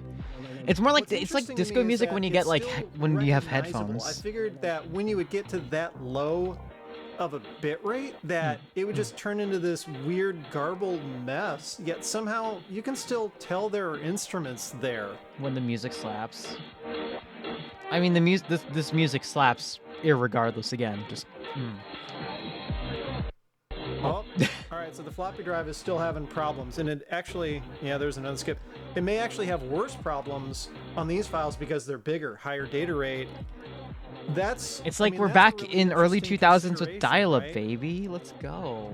We're just so used to having pretty much any form of external media be fast enough to at least play like audio off of it in real time, but even at this low of a bit rate, the floppy disk isn't necessarily able to keep up.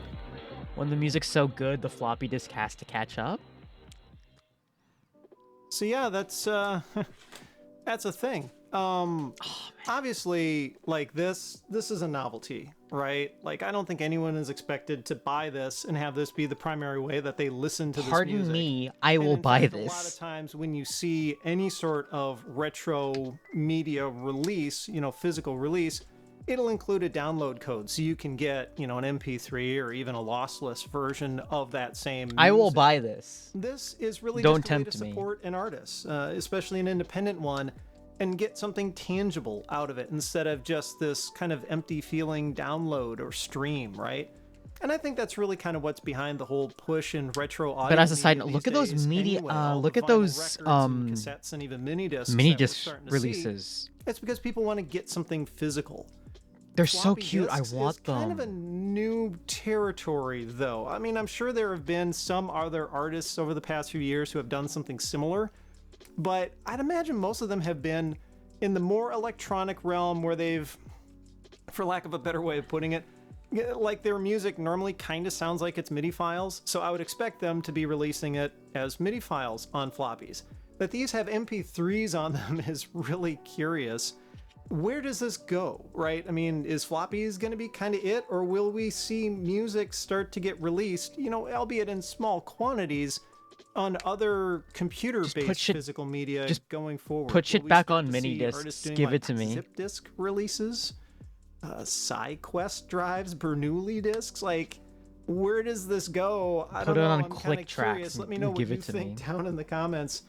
Is it just going to stop here, or are we going to start to see some other kind of goofy releases just for fun? But either way, I think this was kind of neat, and I like to be able to support artists whose music I enjoy. See, and they're if I can peak get physical some audio. sort of Like, tangible okay, no, they're good in terms of token out quality, that, but then, hey, that's I want all more better. novel Anyway, ways to listen if to you music. like this one, I would appreciate a thumbs up. Be sure to subscribe. You can follow me on social media at thisdoesnotcomp. Like, I absolutely want more novel ways to listen to music, especially if they're this cool.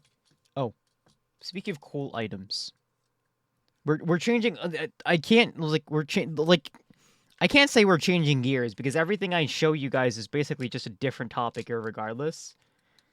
So, let's look at this guy who made his own prosthetic hand, and look how cool it is. It's like it's just a quick minute, but it's like, oh, come on. There we Hello, go. welcome back to my channel.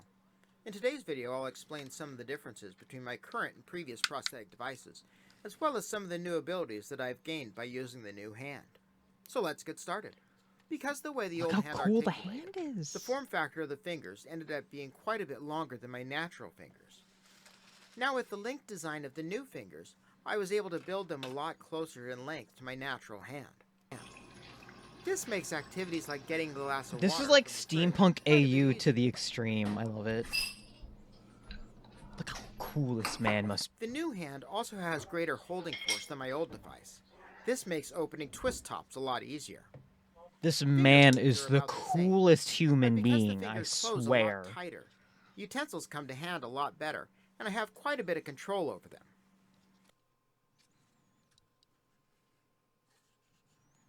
The next couple of newly regained abilities won't mean as much to those not in the Missing Parts Club, but being able to pick up small items with my index and thumb is a great feeling to have once again. The dexterity. I'm like Next accomplishment amazed catches me and by baffled. It's surprise. so very The impressive. other day while I was driving home, without really thinking about it, I grasped the steering wheel and was using my prosthetic to drive like I did when I had two natural hands.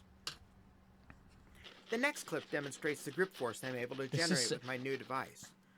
Much to the great disappointment of my furry overlord, I'm able to grasp and vigorously shake this box of treats without fear of dropping and scattering them all over the floor.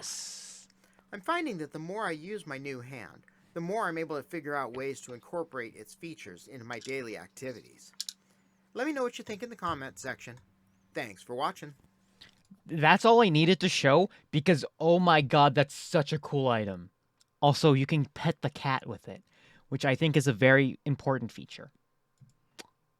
Okay, let's see who we can do. Okay, we're skipping. We're going back to math. I promise it's not incredibly horrifically nerdy though. Okay, maybe I lied. But this is like would you guys like to learn about stuff from Numberphile and math being taught by a very lovable old man? Also, bread is involved. So, you know, I know everyone likes bread. So this is good. Bread. I will also be right back, actually, while you guys enjoy the video. Over at the house, talking about elliptic integrals and p-adic functions and things like this, and it's all derived from conic sections. And my wife Pat and I are listening. We could make some conic sections. We could not only make some conic sections, we could bake some. We could make a cone and slice it. Let's make a conic loaf of bread. Or let's bring it in the kitchen. Let's bring it in the kitchen. All right. The timing on this is a little delicate, so I got up at 6 in the morning to make the dough, but then we had to keep it from rising too much until you got here, Brady. So now I'm hoping that it's going to be okay. This is what it looks like right now before it's baked. This is a funnel with the bottom chopped off, made of borosilicate glass, because it won't balance on one end. Pat had the idea, we'll put it in It's a stock pot. a stock pot, and why don't you grab that end? I'm going to go ahead and put it in the oven and hope that it's risen enough to be okay. That's good. I think it's still alive and kicking. Curiously, her first idea was to make scones in a cone, to have sconic sections. We'll see about this in an hour. Okay. How's it going, Pat? I think it's alive. I think it's growing. All right. I'm afraid it'll go all the way up and stick to the roof of the oven, and then we'll have a problem. Yeah, that's pretty good. Sorry, I almost stabbed you. All right. We now have a conical loaf of bread. Perfect time to do conics, right? First thing, let's draw an axis. Here's the axis of the cone. If I cut perpendicular to this, I should get a circle.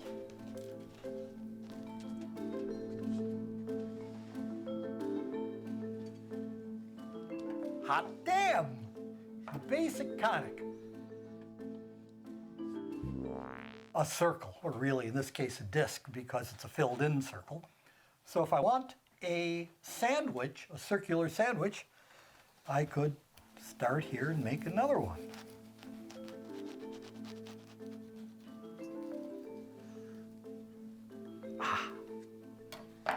Another disc.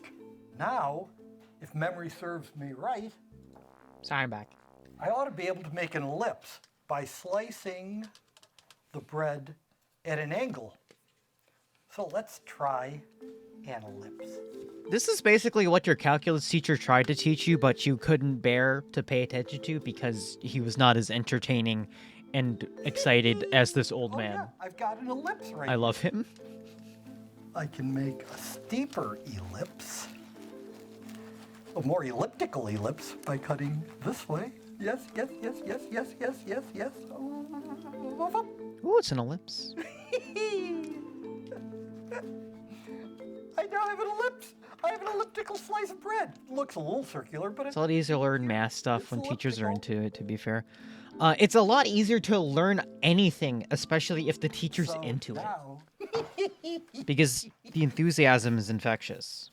Clearly. Let's start pushing things. Now, a parabola is a conic section where it's cut parallel to one of the sides. You guys remember what a parabola is?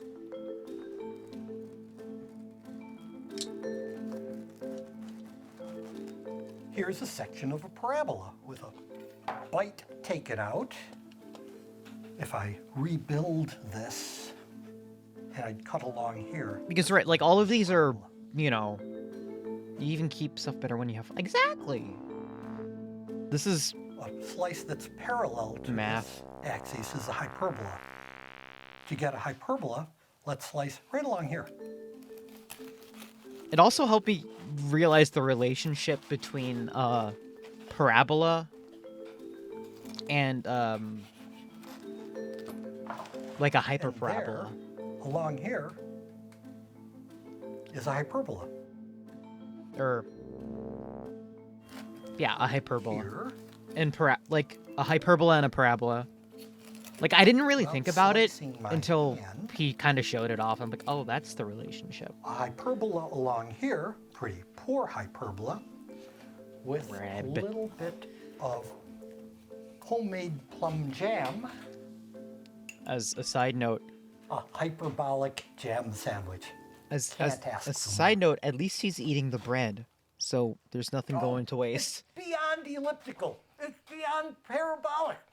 It tastes hyperbolic. It tastes like the orbit of a comet that's coming in from an infinite distance. This is a sandwich that's made in conic sections.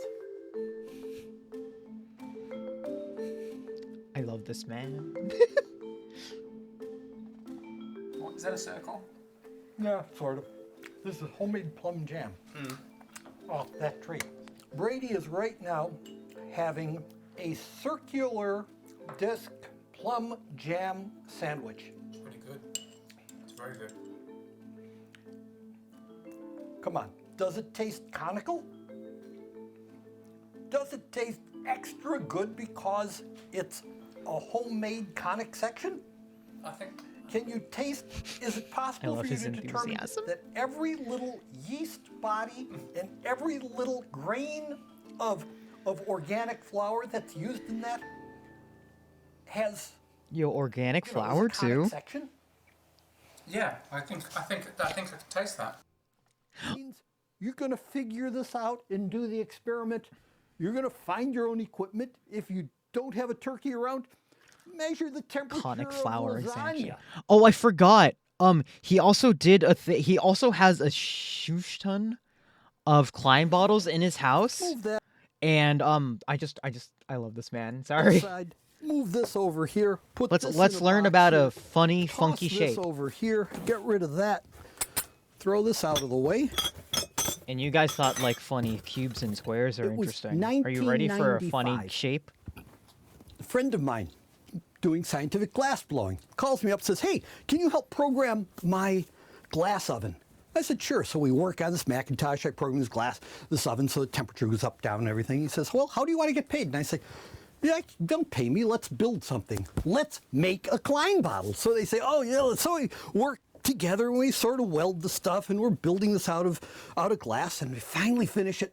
And I say, "This is a glass Klein bottle." So I say, "I'll go over to the math department in Berkeley, and I'll show my friend Ken Ribbit this Klein bottle. He's a topologist. He'll actually appreciate it." Klein bottles are cool. I say, "Ken, look what I made."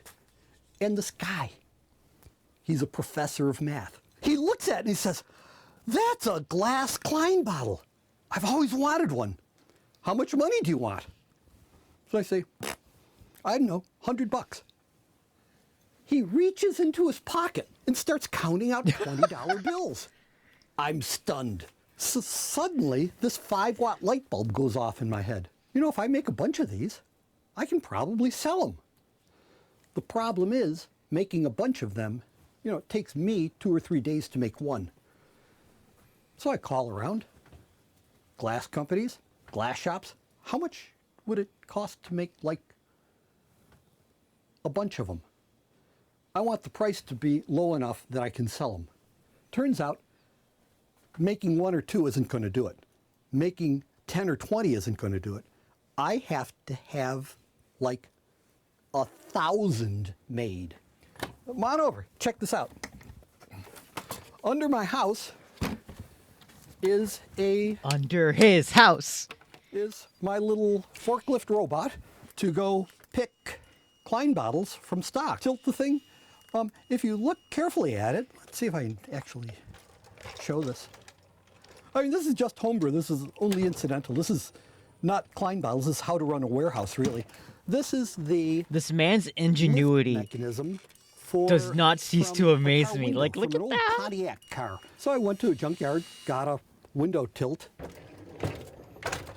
Everything's made from junk. This man is so smart. I love this man. Old electric drill that I got for $5. The wheels, they're little motors, drive the wheels around.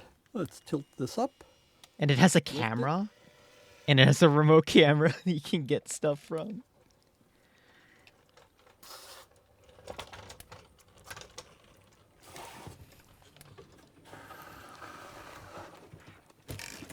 So here's a box of, hey. And yes, there are Klein bottles in here. And indeed, this is a box of throwaway Klein bottles, things that have flaws on them, but I don't care about that. The main thing is there are lots and lots of bottles. It's the footprint of my house. I mean, let's see. Hey, go back. Let's drop this off. From here on out, you're going to have to look at a TV camera because you have to appreciate that there's lots of bottles. And heading over to where I store bottles under my house. Let's see. There are lots and lots of baby Klein bottles in boxes under my house. And lots of medium-sized Klein bottles under my house. The reason for having so many bottles is the cleanest crawl space. I know, right? Somebody orders a lot. It's so that in manufacturing, it's so organized, man. I can keep the cost low enough that I can sell them. Turns out that small production runs are real expensive. So if I can just have one production run, save enough bottles for the next 10 years. So notice now there's both Brady and Cliff both are being seen by the rear camera of my little forklift robot. On the robot. Hang on. Behind you is a cat. Oh, God. Okay. Brady, no. Hang on a sec. Sure. He's going in. He's going out. Oh, no. Cat's gone. Don't worry about That's all right. I've got the shot now if you come around towards me.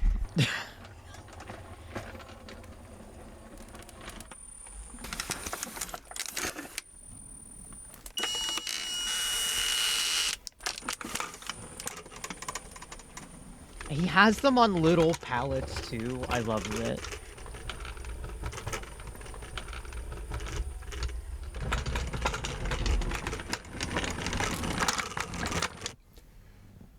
Goodbye.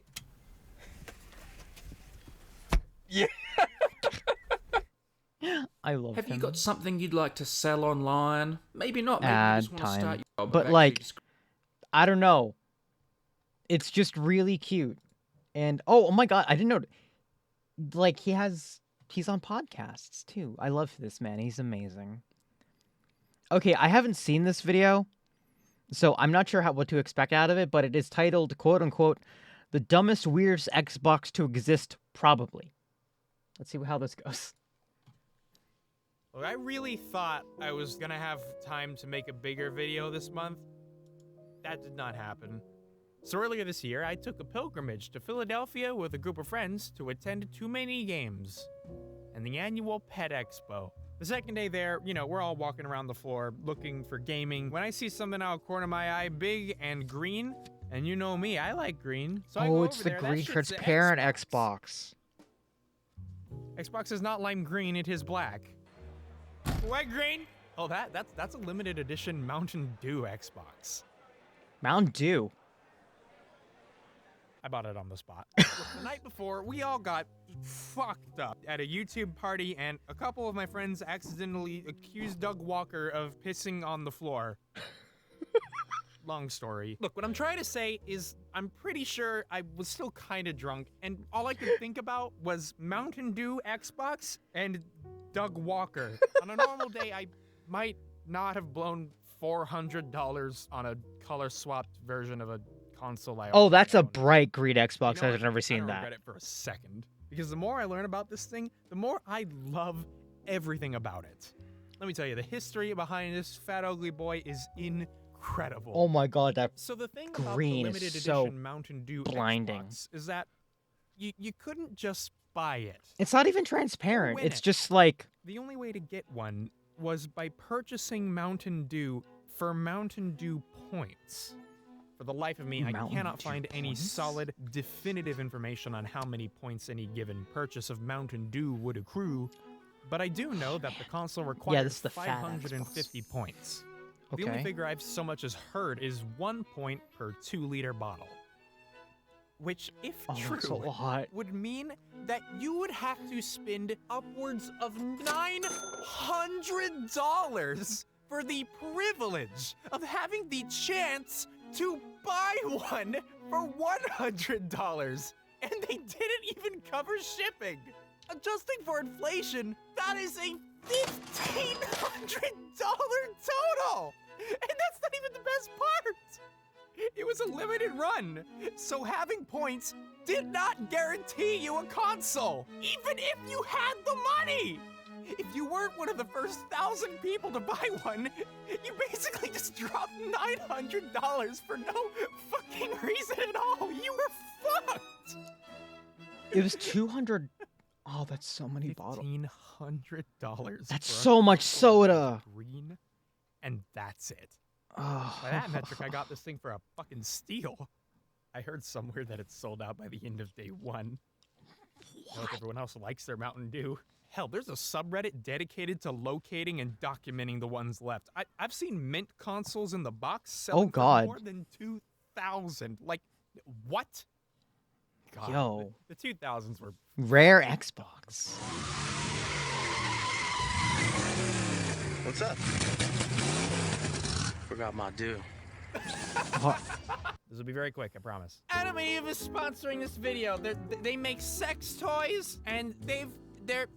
I'm skipping that one for the sake of my own smart monetary gain. Why do you do?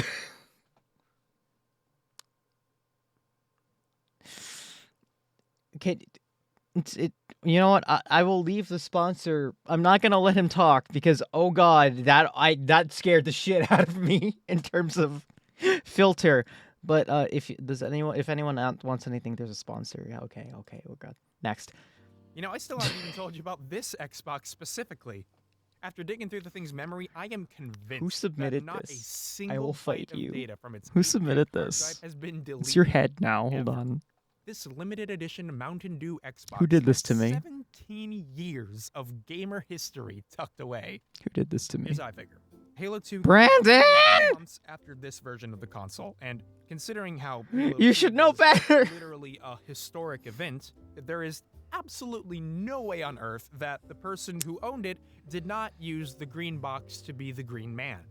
Boot up the game, the first thing It's you'll safe for notice is that it's YouTube. running version Shush. 1.1. I'm not meaning trusting that it. Either someone installed the Halo 2 map pack, or the game was auto-updated on Xbox Live.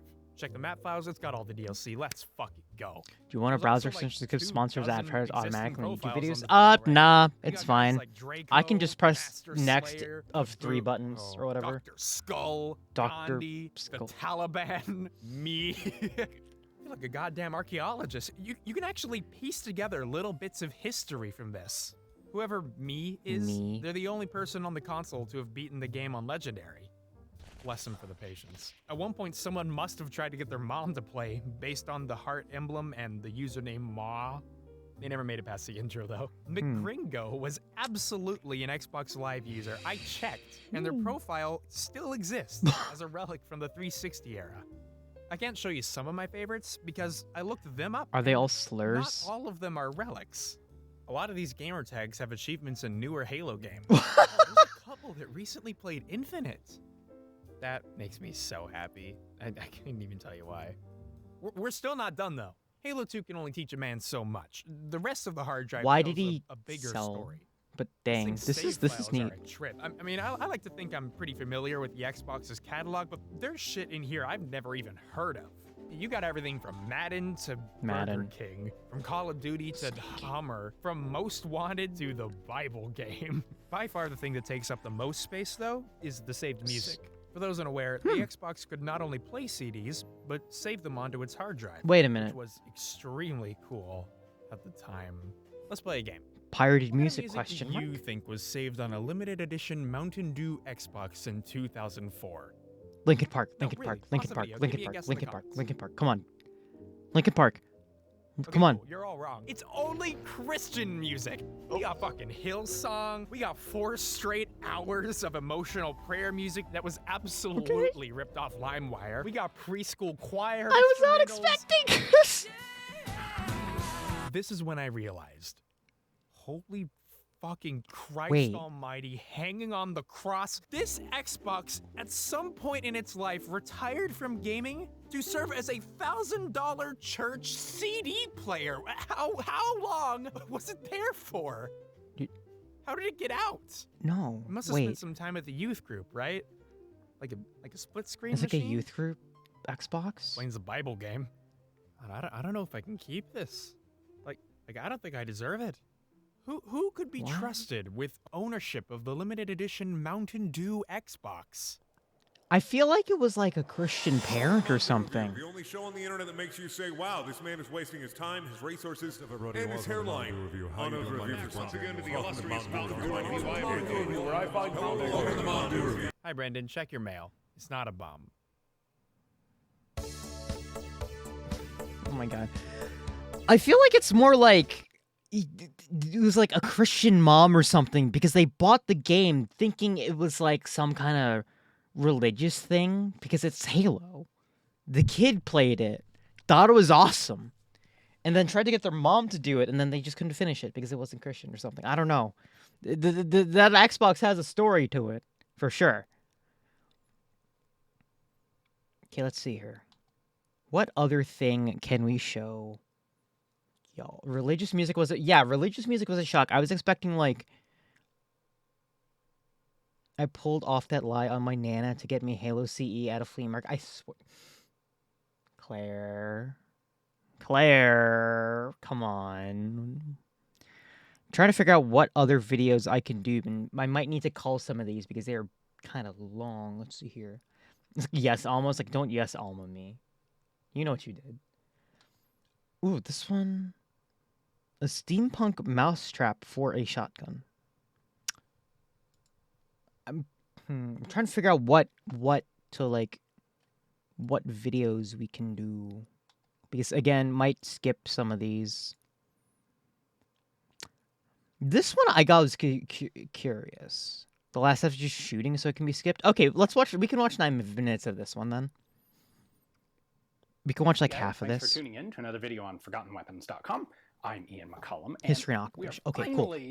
Finally doing a video on the Aloft's shotgun. I posted a teaser about this like 5 years ago, and there's never any real reason I didn't do it. I just never quite got to it. But we are doing it today. So what we have here is actually one of the most fantastically cool steampunk conversion systems that I have seen in a very long time. Normally, something this Rube Goldberg doesn't possibly work, and yet the A-Loft... This looks incredibly jank. So, in a nutshell, this is a bolt-on contraption that turns a single-shot break-action shotgun into a 4+1 capacity repeating shotgun, which is really cool. What? It was patented by a guy named Herman Alofs in 1924. This looks like a mod you would do to your gun in, like, BioShock. In production in 1925, what? He formed the Alofs Manufacturing Company, and this would cost you $6. At the time, you could get a break-action shotgun for somewhere in the vicinity of $15 to $20. A repeating shotgun, a pump-action shotgun, which would essentially do the same thing without Duke Nukem gun, maybe, stuff on the outside, would cost you more like $35 and up. So these were actually sold by the Ivor Johnson Company. There are advertisements that are just direct from the Alofs Manufacturing Company, but Othais over at CN Arsenal, who is also going to do a video on one of these eventually. He's had 5 years to scoop me. He hasn't done it yet, so I'm posting this one. You're gay. Lily, you're gay. I actually did some Take that. digging through Ivor Johnson's catalog and found some of their pricing. So kudos to Othais for digging up that. This system can be bolted to essentially any shotgun. In fact, let's take a close look at it. It mods it, and now it's a super shotgun. I know that's what everyone wants to see. Here's the working side of the thing. The opposite side of the gun is totally blank. You've got your central main bolt here that the gun actually opens and closes on. And that is extended through over here. Now, fundamentally, the way this thing works is you've got 3 rounds in the tube here. You've got 1 round in this tube. There's a spring in each one. This spring is pushing this direction. This spring is pushing forward. When you open the gun, you have an automatic ejector that's going to come back and hit this. Whoops. What the fuck is this? So it's a little lever. When that shell attachment out, to a gun. Trip that, which is actually connected to a bar right here. So this bar can go back and forth. It rests very delicately on that little lug right there. So the moment that this thing goes backwards, pop. It releases this, which has a coil spring under here that's constantly trying to push it over towards the barrel of the gun. When it is in this position, the spring is going to push this one shell forward into the chamber. This little flat surface is preventing these shells from coming out. Once you have the round in the chamber, you then close it, and it the gun, which is going to push this back in line. Once they're in line, the next shell in this tube gets pushed in. Wait, wouldn't this jam like real this spring quick? Is stronger than this one. I feel like this would jam. You then manually cock the thing, fire it, and when you open the gun again, that next empty hull comes out, trips that, and repeats the whole process. As you might I want to expect, see this thing work. Is what? Very dependent on exact spacing and alignment. Why isn't that thing in games? I feel like people, so they built the guys who make guns for games, I don't think are creative enough to even think of this concept, even though it was made by a real human being. Exactly what they expected you to put on there, but you can see that there is a serrated plate under here, and so you set this at exactly the right distance so that your it's transfer like tube here lines up properly, gets the right spacing with the barrel. And then so that means that works with different types of guns. Up or down, or in theory, maybe tilt it a little bit, but your tilt is pretty much controlled or prevented by this. That's interface. A wild add-on. You have adjustment when you mount it so that it can all be set up correctly. This bar is your stop to make sure that the transfer tube goes the correct distance into, well, over towards the barrel. We do have a couple markings on here, by the way. Alofs Manufacturing Company. These were made in Grand Rapids, Michigan. So patent is September 9th, 1924. We have a patent number. He would also is there a patent number? This in Canada a year or two later. I believe this is an early production one because there are pictures of some that also have the Canadian patent date on there. Which this is actually sick, very innovative. Really nothing special. So fiberglass stock, it's actually really quite light. The original advertising papers say that the Alofs was available for essentially any break-action gun, in 12 gauge, 16 Imagine gauge, all the 20 precise gauge, or measurement. I 14 know this guy gauge. needed like a. However, I'm not aware of any existing This guy ones needed that amount to 12 calipers and gauge. just And measured the shit Ivory out to Johnson get this to work advertisements specifically say the way 12 that it gauges. does. So I suspect the original manufacturing list of other calibers was in hopes of getting orders, and if enough people ordered them in a different caliber, then they'd go ahead and tool up to make them. But I don't think that ever actually happened. So you might ask, like, what's the purpose of this thing? Why would anyone bother with this? And the answer is, it was Early easy 20th to century was purchase a wild cheap for break guns. action I could shotgun, understand that. and I'd be then wild too. separately purchase your conversion magazine system. You This bought a breaks up the cost of a repeating shotgun into 2 more manageable pieces, and it was actually cheaper than buying a true repeating shotgun.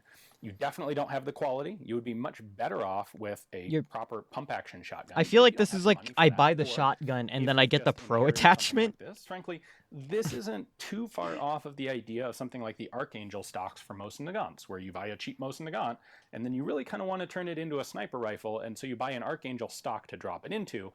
And it's really not actually a sniper rifle, but it sort of works a little bit better maybe for that, and it certainly looks cooler. And I think that's fairly in line with shotgun the intent, DLC. Or certainly the practical. This is the Circle Pad Pro for a shotgun. So, with that aside, let's go actually shoot this thing. Okay, I just want to see this thing reload. I swear. I'll tell you, I did a little bit of cheating and I did a little bit of testing back home before we came out here, because this system is very sensitive to overall length of the shells. The shotgun expansion pack. Cool happenstance. I have Here's the this lie though. This is like a rumble. It's like a rumble pack. You bought the. This is the expansion pack. Red, white, and blue, no less. That runs or appears to run perfectly in the ALOFs. So, the loading process for this, we can hold 3 rounds in this tube. In fact, I'll just demo that. Wait. So that'll hold 3. It looks like it'll hold 4, but there's not That's a enough really space for tiny the spring spring. and the follower if you try and cram 4 in. So what I do is I'll put 3 in here, and then one of them will get transferred into this back tube, and then I'll top it up, so I have 4 rounds total. Plus 1 in the chamber. Now, I will also point out that I have gotten an empty round, and I have a fired shell in the action, which will be important for actually cycling it. So, okay, let's go ahead.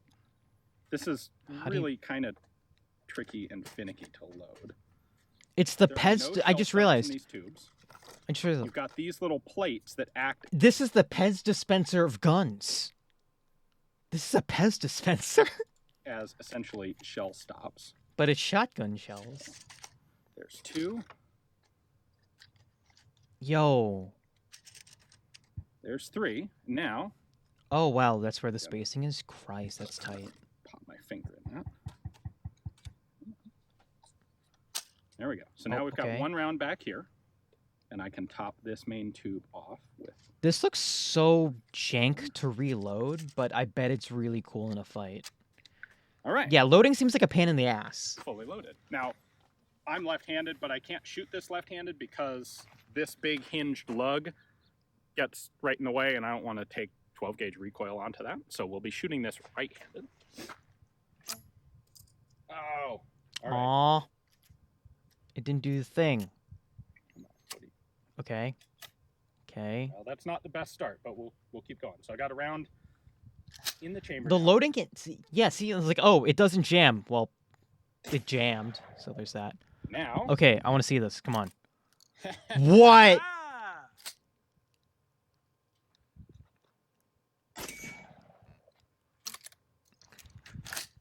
Yo.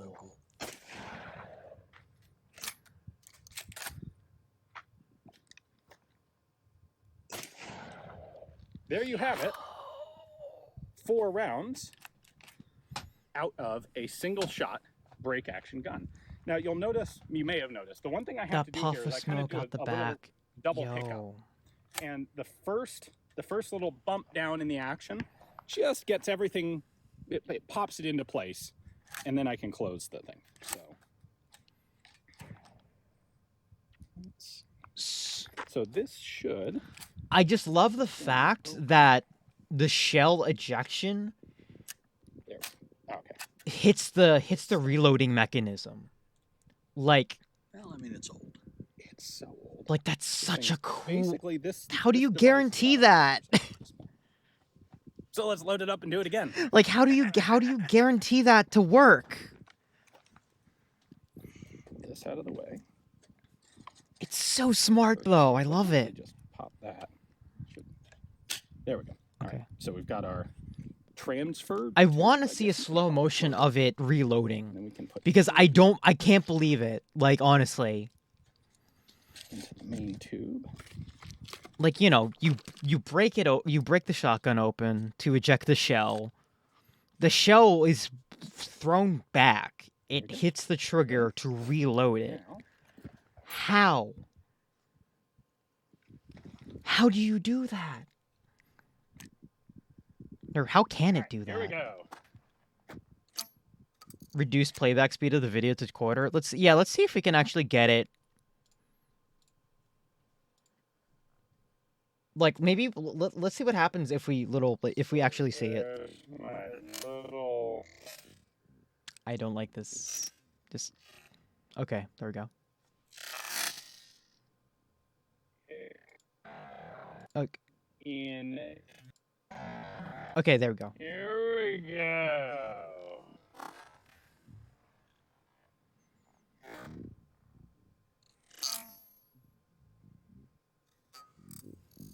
Oh, right, yeah. So that's... So there's my little hiccup. I will cut the playback speed like about here. Okay, let's see if it happens. Aww. Bro. What the fuck? It's so cool! Let's watch it again. Because it's still so sick. Like... Out. What? It's such a cool motion! It's one smooth motion. It happens so fast.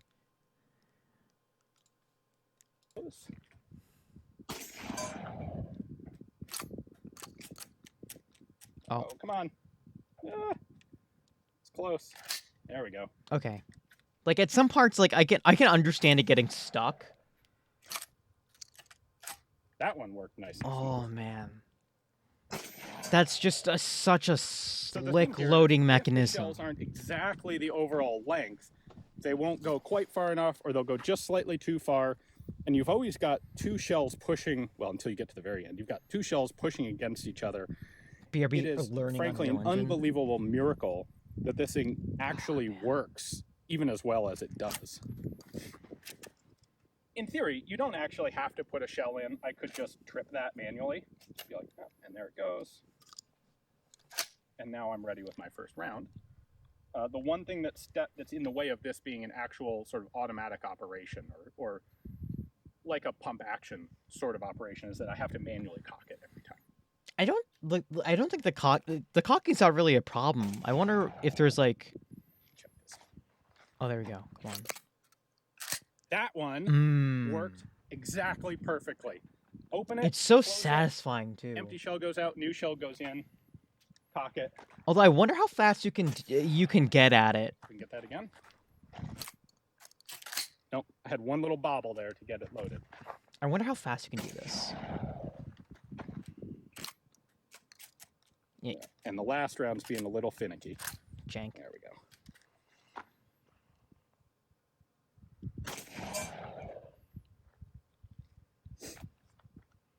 Now the real question, I guess, would be is this actually faster than just having a break action gun?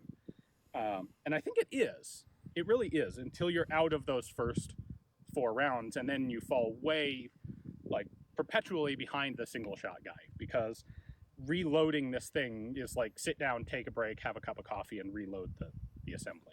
But once you're used to it, you can run this pretty fast. Would this probably be easier if he shot with the other hand? Got 10 rounds. We might as well I think he said he couldn't because the mechanism would hit his left hand, which is why he doesn't want to do it. You want me to leave one for you, Matt? Yes. Yes, you do. Of course you do. Yeah, that's fine. I will do 3 here. Let me try what is probably, now that I think about it, the expected, like the way you're supposed to do it. He said that, yeah, he's doing this with his offhand, so you're right. We have been having some issues with that first round properly loading in. And maybe Yeah, how that do you is do in this part due to me putting more ammo in than it's supposed to have. So, Maybe you could do some kind of like gravity-fed speed loader. I don't one know. little bobble. And, all right, should we speed Oh, run look, it? he's actually going to do what I was wanting to do. Ready?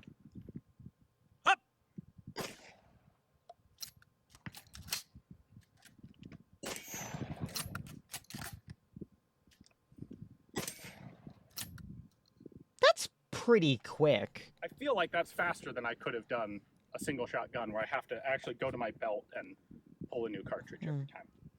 All right, you want to try it? I feel like it's just good for like, you know, to be like just ready Matt Hott, in our general. resident shotgun expert. This thing is so cool. Like say like you needed to grab this weapon for something and you didn't have a chance to get like you know, bullets or like shotgun shells or something.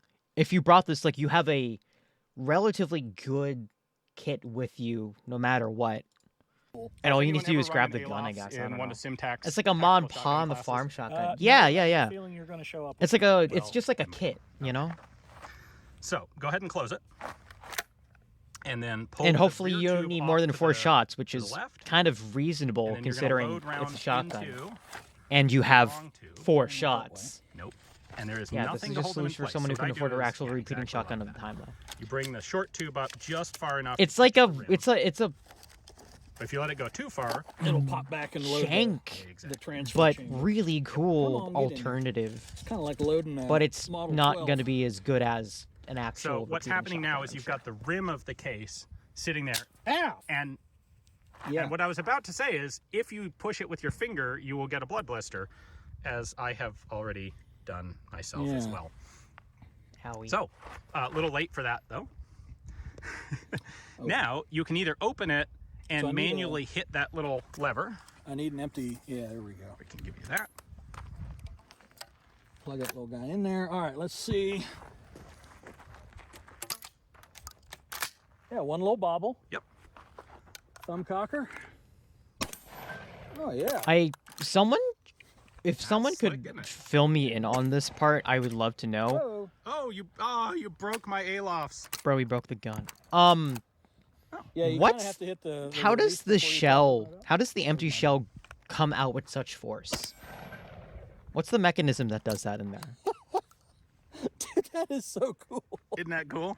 That is just the most Rube Goldbergian glory. And yet it works. Yeah. There are so few devices like this Springs? that actually Oh, okay. work.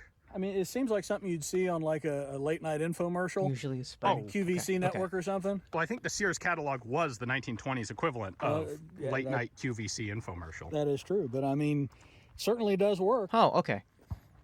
I thought it was like some kind of like And I'd say, yeah, you're probably right. that at it's least powered for, by the you know, the first 3 rounds, it's a by lot the easier in trying to by the fish braking motion shell out of somehow. your, you know, I don't know. coat pocket or something. Yeah. 'Cause I mean, Some there's break not a whole action lot in codes the don't way eject of the spell shit. modern Okay, so load well, this only gear, works wet ones where gear, it actually loops or ejects the anything shell, like that right? back So then. Exactly. You know, it was just, you know, Hmm. rally around the family, pocket full of shells, you know, that sort of thing. one extra bit of combustion, given the little puff of smoke coming out of the. Well, no, I think the puff of smoke is the rest of the remaining gunpowder burning out or something. I'm probably not telling the truth. I don't know anything about guns. I don't know about guns. I'm a witch. I don't use guns. Although I do know gun mages. Those are cool. All right. I like how we were like, oh, let's watch half of it. And then I was so amazed that we watched the entire video. Okay. I'm a witch that uses guns. Yes, I know, Lily, you are a witch that uses guns. Okay, we got some long videos and then some short ones. Oh, okay. I want to move this video ahead because it is the wildest thing ever, and I don't understand the people involved. But it's wild as shit. I promise you that. This is about video games and War Thunder. This video is brought to you by Current. Stick around to hear more about their mobile finance application. What would you do to win an online argument, and how far would you go to be the best at a video game? Everyone has a different answer, but for some people, well, that answer is a whole lot more extreme. And today, I want to tell you a story about War Thunder. Nam's controller. Oh, I think I know what that is. Yeah, military otaku are weird, man. Let's watch how weird they get. Oh, I know this story. What do you mean single story? There's more than one story contained in this. Don't spoil it for everyone else, though. No spoilers.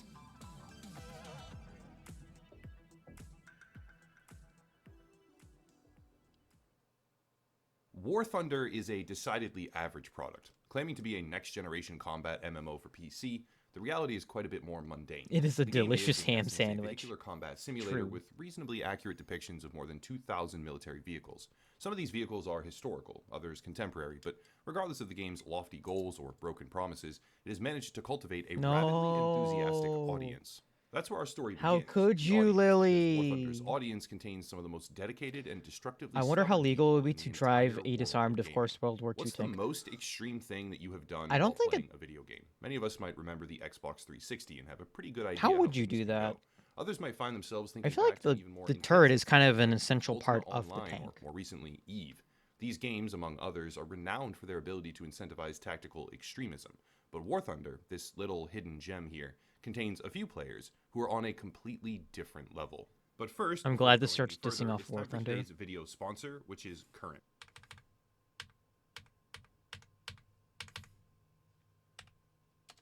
And effectively. Okay. Big thank you to them for A very sponsoring. non-zero number of July U.S. 14th citizens of do own tanks. 2021, Yeah. An otherwise uninteresting day. Okay, with anyway. Little excitement. Here we go. However, in what has been described as a typical exchange on the War Thunder forums, two users began to argue about the battle capabilities and, most importantly, the visual characteristics for one of War Thunder's many tanks.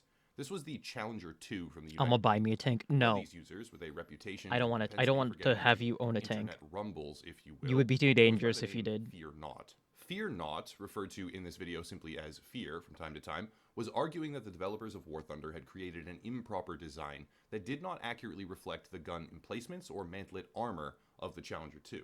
One of the disputed topics here was armor quantity, which can directly impact in-game balancing. Fear was adamant that the design of this vehicle in-game was incorrect, and after a short engagement with another user, he ended up posting some images. These images, some of them marked with a declassified stamp, depicted what amounts to a training manual for the Challenger 2, which, it must be noted, is a vehicle that still actively exists in the UK Armed Forces. Fear Not, it turns out, was a commander in the Royal Tank Regiment of the United Kingdom, and actively served on one of the Challenger tanks, leading him to be in possession of these documents beyond the scope of what could reasonably be obtained by an average player.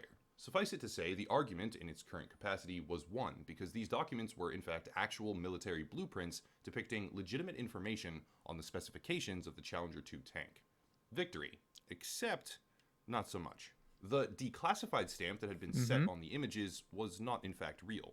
Fear Not was actually posting modified versions that were still very much classified. Wait. And immediately after... Wait, it wasn't actually declassified? Man literally leaked classified government documents to win an argument on the internet about a video game. Oh my god, how was it not declassified? What the fuck? When the thread was taken down, inevitably, a senior technical moderator for Bro! the developers behind War Thunder said, quote, "We have written confirmation from the Ministry I told of you it was Defense wild. that I this didn't catch the document fact that it remains wasn't By continuing to disseminate actually. it, you are in violation of the Official Secrets Act, as stated by the warning on the cover of the document, an offense which can carry up to 14 years in prison if prosecuted." End quote. In an effort to modify the in-game model for his favorite tank, the tank he actually serves on in the real world, Fear Not had distributed classified military documents, and the worst part is that it didn't even work. The community It didn't manager for even work. Gaijin at the time, Scott Maynard, also known as Smin 1080p, said that they do not alter development based off of, quote, invalid source material, end quote. Fear Not had What? achieved total victory in the argument itself, factually proving himself to be correct, victory in the argument. There is no valid source material that can be used, therefore no change will take place. Itself, it's technically source material. It's a manual. Factually proving himself to be correct, but had no impact on the actual game, despite the company obtaining written confirmation that the document was in fact real. A hell of an effort, only to come up short and empty-handed. This is the part where many viewers will question why I'm even doing the video. It's an interesting story, but it's just one man. Well, that would be a mistake, because it wasn't just one man, and it wasn't just one time. In October of 2021, just 3 months later, a user named Red Cross got into an argument on the War Thunder forum, this time over in-game modeling and specifications for the Leclerc main battle tank, which is a mainstay in the French military. Currently, it is a contemporary vehicle. Red Cross felt that he was right, and in order to prove that fact, he decided to leak pages from what is effectively the Leclerc training manual. Sound familiar? It turns out Red Cross was an active serviceman on a Leclerc army crew, which meant he was able to obtain the actual classified documents and leak them to the forums in order to try and prove that Gaijin should alter the in-game version of the tank. It's a shame he didn't know their official stance, and even though he was presenting valid classified military documentation, no changes would ever be made. Even when they received a written confirmation from the government itself, they refused to modify the game based on leaked material, in totality. Bruh, moment number 2. Same thing as Fear Not, and on top of that, only 3 months later. That marked 2 times in 3 months where War Thunder players had decided to leak classified military documentation that they had personal access to on a public gaming forum to try and prove developers wrong and get them to change their favorite in-game vehicle. That is, by far, the most passionate community I have ever seen in the gaming space. What makes it all even more interesting, if that were even necessary, is that these 2 specific instances, the Challenger 2 and the Leclerc main, might not have been the first at all. We're not As I done. explored, combing through forum posts and Reddit threads, time and time again, I began to see hints and references all over the place to some sort of Chinese Gamers deserve to be about oppressed. a year ago. This one proved very difficult to track This isn't down. technically Ultimately, I gamers. couldn't find the actual post or the documents. However, This is not just military one or two personnel. references, there were many, and it seemed to be an instance where the leak was effectively subdued rather quickly by the Chinese government. Why and how, I have no idea, but it was an interesting loose end in the story. What's the actual motivation here? Is it really a simple case of wanting your favorite tank to increase in stats? What do you mean over someone on the seems like Chinese government Is it a tried to do passionate the same endeavor for damn accuracy thing? by those who claim to know better than the developers? Or is it a hidden trend in the combat simulator space where classified documents are being used to define in-game models and stat balancing? Expanding on that angle, in 2016, a Russian game developer named Oleg Tischenko was arrested and jailed in the United States of America for trying to smuggle pilot instructions and user manuals for the F-16 combat aircraft out of the country.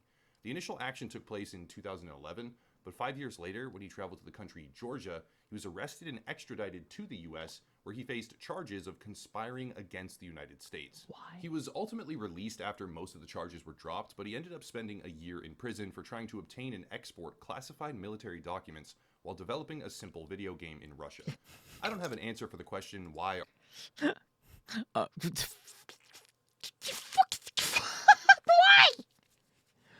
Why? What the fuck? What the fuck? What the fuck? Why? Dude just made a video. Dude, I was smuggling out F-16 documentation so I can put it in a video game.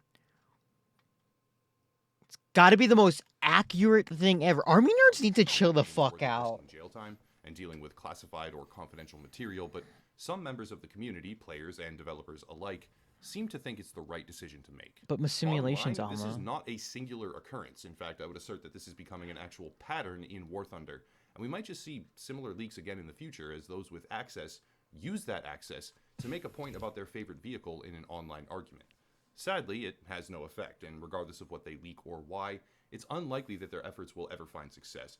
However, the story is incredibly interesting. Put Killdozer in War Thunder, The yes! War Thunder community is both passionate and dedicated. I would love Killdozer in War Thunder. violate sovereign government orders of This, but influence ironically. an online video game. But that's it. If you want to support, there are links down below, primarily Odyssey. Yeah, no, that's all I just needed because I'm just like, why put... Hold on, wait, hold on, wait. Why did you say... Hold on. I'm pretty sure that's a thing. Hold on. Girls, I feel like that exists. I need to look it up.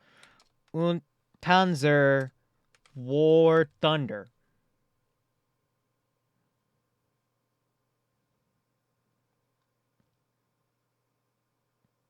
There are mods.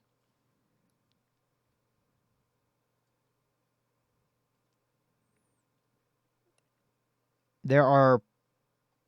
Hold on. Wait, Of course there's mods. Hold on. Hold on. Because I feel like this existed.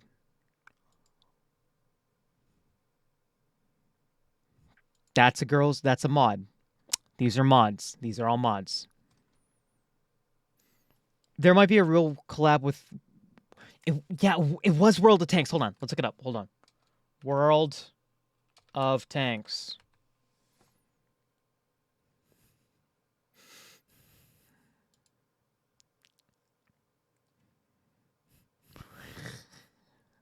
Why?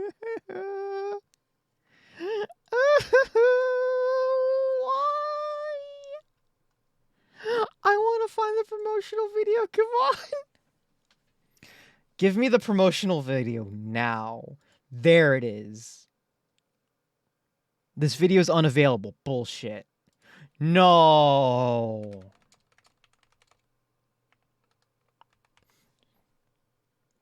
Wargaming.net, that's their officials. I know, but I want to see promotional.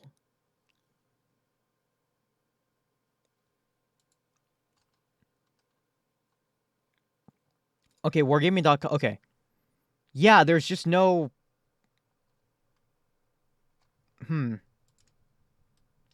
Oh, okay. Okay.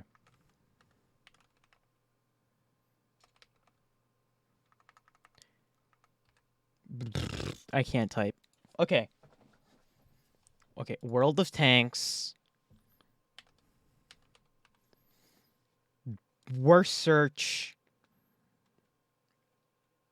Might taken down at this point. Why would it be taken down?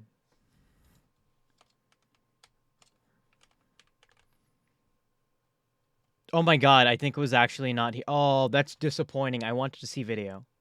I wanted to see promo video. Anyway. We're ignoring that. Speaking of, would you guys... Okay, let's hear. What else... That's a big thing of Twinkies.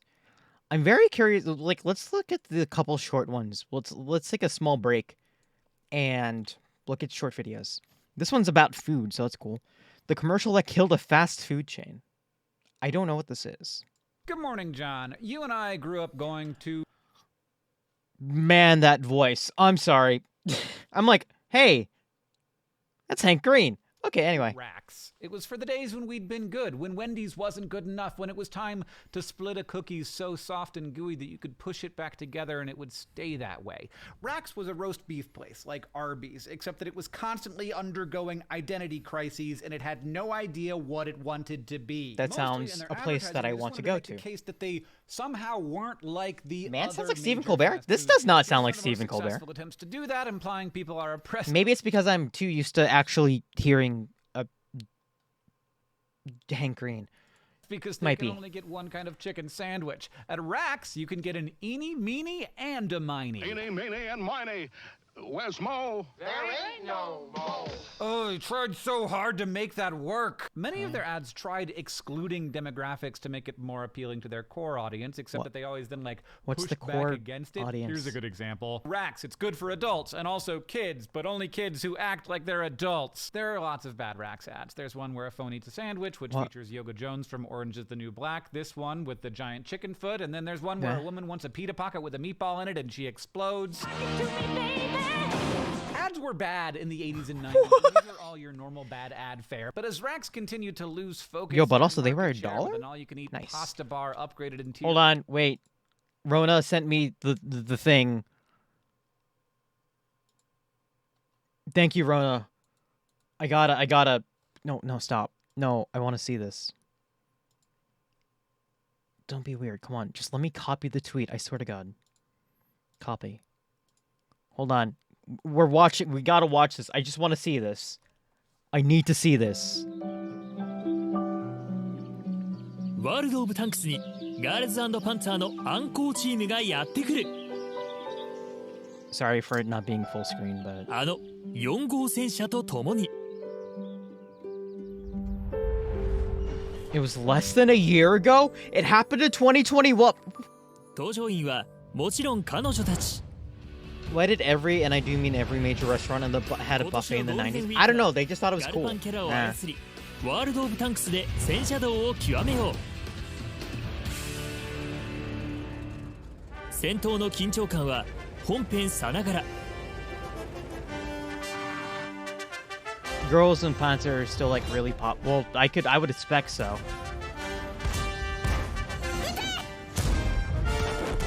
搭乗員の音声は言うまでもなく彼女たち。パンサー4。砲撃をした時も。効いてる効いてる。ダメージを与えた時も。命中。これは効いているはずです。 彼女たちが知らせてくれる。敵車両燃料に引火した模様 He で has a voice pack. 履帯が切れた時は。離体復旧。もう動ける。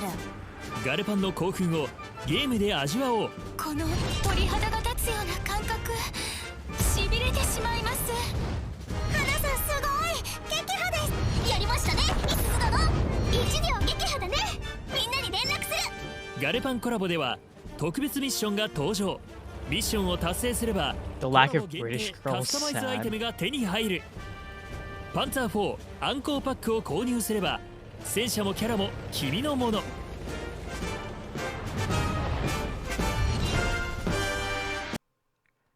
Hey, I'm not gonna lie. I almost want to play World of Tanks because of that ad. Because anime. Because anime. Why me? Bad Alma, no shush. Interiors, getting into Shush. pizza for some reason. Let's just watch the video about the weird fast food chain and don't look at me. idea Don't judge ever. me. Mr. Delicious. Eh? Hello, I'm Mr. Delicious, the new spokesman for Rax Restaurants. My job? To encourage you to enjoy tasty, affordable meals in a more mature dining environment. He's like a low-energy Rodney Dangerfield. He is a sad And man. that vacation he took to Bora Bora with those two young friends, well, that left Mr. Delicious feeling empty and unfulfilled. No, you need to explain. What the Mr. Delicious just had some rather delicate surgery. If there's no change, he doesn't have to squirm so much to put it back in his pocket. Did we just hear about What? Mr. Delicious's vasectomy? Because his analyst charges a lot to keep Mr. D's hostility all locked up. Wait, what? And Mr. Delicious always carries this briefcase. Mr. D, what's in the briefcase? And all of this is paired with the worst or possibly best tagline in all of fast food history. Rex, you can eat here.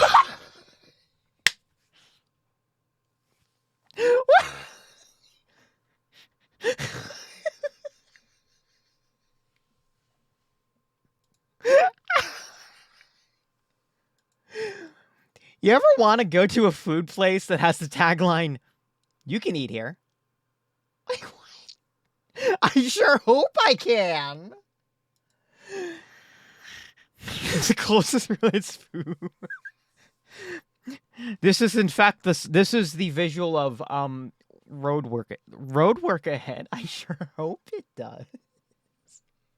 What the fuck is kind of this tagline? I think there's an element of parody here. Like, "You can eat here" is definitely a parody of a tagline. Mr. Delicious is a parody of what a spokesperson is. He's not fun, he's not happy, he's not engaging. But they're also trying Yeah, he's to none of those do things. a thing. They're trying to identify with a core audience, but What's the who core is that audience? It's fast food. Hold on, wait, what did he just say about therapy? Hold on. Mr. Delicious recommends some twisty fries to shake after therapy. What?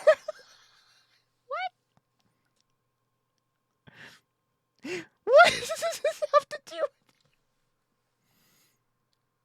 with... I mean, mood, but what the fuck? I mean, I want Taco Bell after therapy, but, like, this is an actual advertisement. Maybe they were ahead of their time. Maybe they... Like, if this was posted on Twitter within, like, maybe the past 2 years, I think this would actually be, like, a good campaign. It's fast food for grown-ups. Misogynist.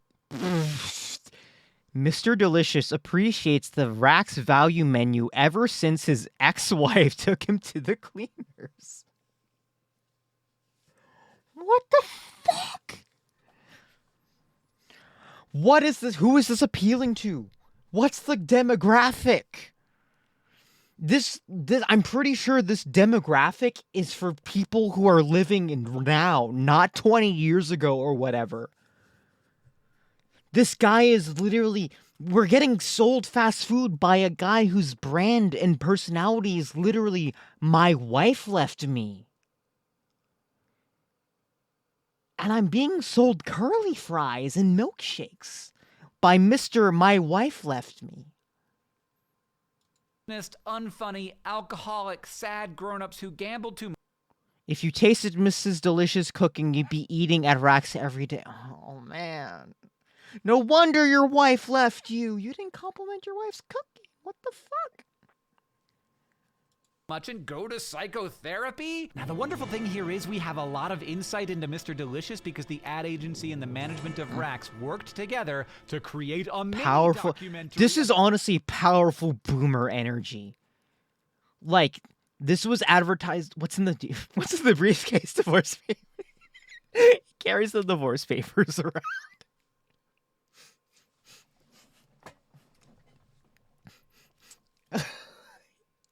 I was like, what's in the briefcase? Is custody papers? Like, about how success. Like, imagine him advertising, like, I don't know, a kid's meal. Like a kid's meal at Rax. It would go something along the lines of, like, I don't know, like, Mr. Delicious thinks that the kids' meals would be fantastic for his kids if his wife didn't have them right now. Like, what the fuck? Successful Mr. Delicious was. Mr. Delicious speaks honestly to the kinds of problems and issues that we all face. Absolute boomer energy. The issues we all face, like, my wife took the kids, and my wife's cooking's terrible, and I just had a vasectomy AMA. What the fuck is going on? Does he? I don't feel what the fuck is Who's going the target on? market for this 15-minute mini doc? One assumes it was the Rax franchisees who were, I'm sure, livid that the company was being mismanaged so dramatically. Yeah, I go to the can during the commercials, but now that Mr. D's on, I'll just hold it. Mr. Delicious reminds me of my dad. It's somewhat telling that the 15-minute-long pro Mr. Delicious... That's not a selling point. That is absolutely not a selling point. That's not a selling point. Mr. Delicious reminds me of my dad. No.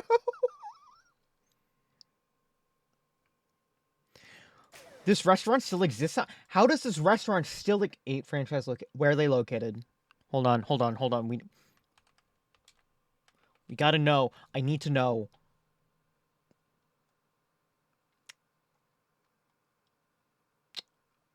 Am I looking in the right spot?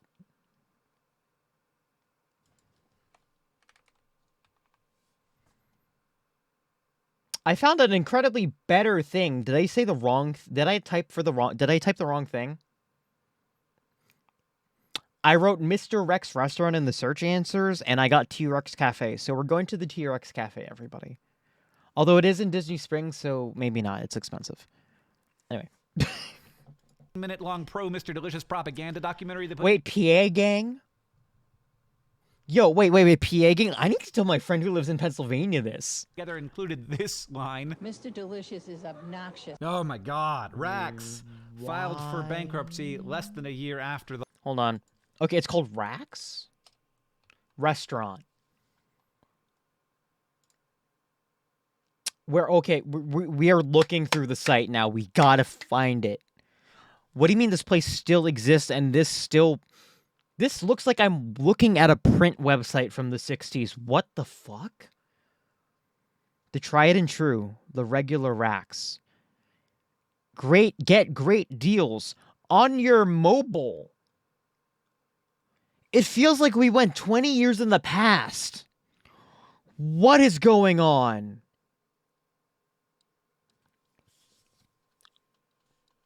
Okay, hold on. We just gotta check. Let's look at the menu and we can criticize. What the fuck?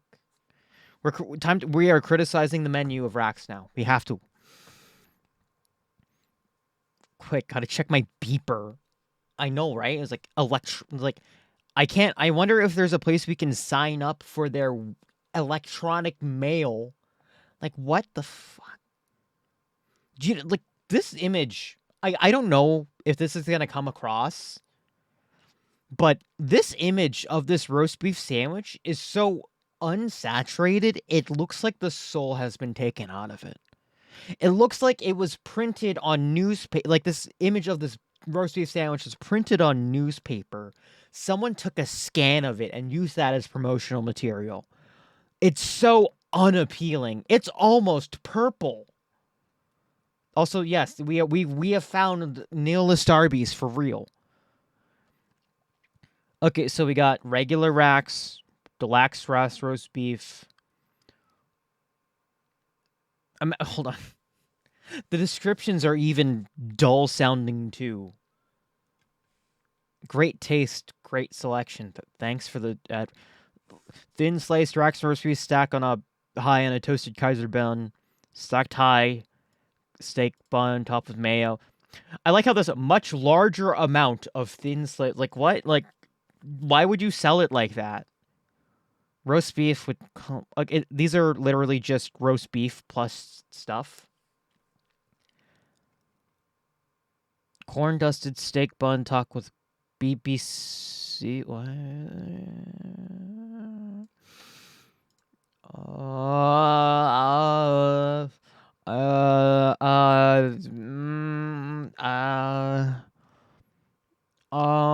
There's. Thank you, Brandon. BBC Monka S.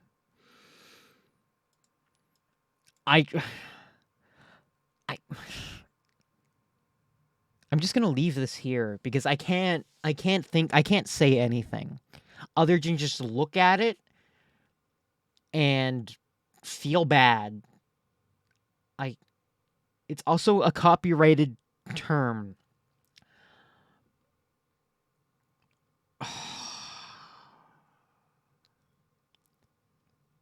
Yeah, okay.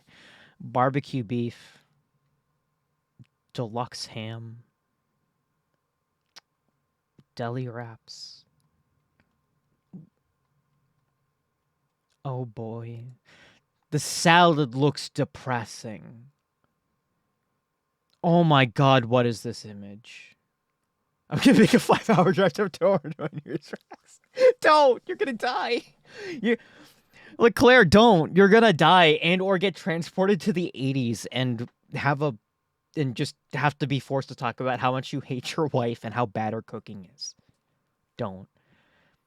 Side salad, garden salad. The salads are fine. Chili. Wait, what's this? This is not a... Okay, that's a bar. I'm like... I thought this was like side salad 1, garden salad 1. So if you get to level 30, you unlock side salad 2, side salad 3, and side salad 4. There's chili 1. Chili 2 is an AoE. Chili 3 is the one that you want to use in your rotation.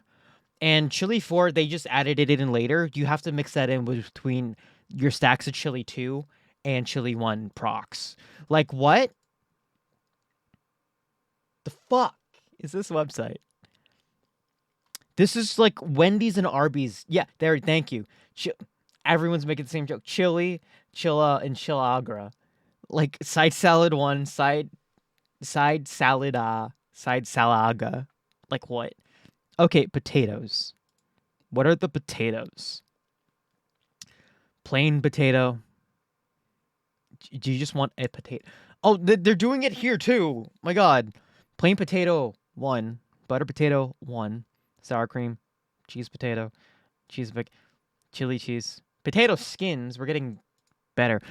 These potatoes look miserable, and also they still, again, look like someone clipped them out of a newspaper and put them on a website. They look like mold on top. Okay, no, this one, that's cheese and broccoli. Please click on the coupon tab. Hey, they still sell the twisty fries. That's nice. What?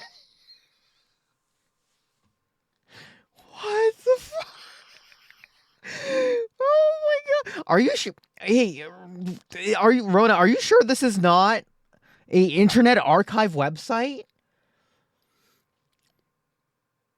This looks like this coupon expires December 31st. Oh man, we can't get coupons. Also, what the fuck is this promotional image?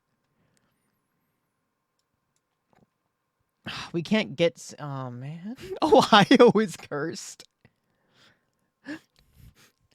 Why is this so? This shit's cursed, man. Fries, you got.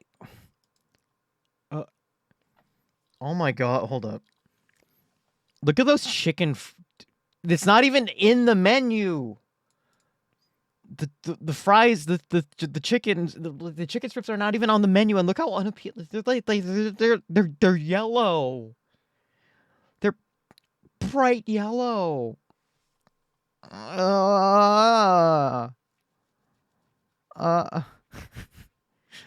Twisty fries. Seasoned Rax twisty fries are great. Period. End of sentence. Thanks. Thanks. We can order a cheese cup for 50 cents. I would like a salad and 3 cheese cups. Like what? Milkshakes. Okay, this might be salvageable. Potentially. This potentially is salvageable if we look at this. I'm not reading that out loud. Chocolate, vanilla, strawberry, chocolate chip, Oreo. What's the difference? Reese, M&M, Snickers, peanut butter, pineapple, and grape pineapple. Grape pineapple? Also, look at this image. Where did they take these images from? These are terribly photoshopped. Also, these Skittles are off color. There is a purple one in here.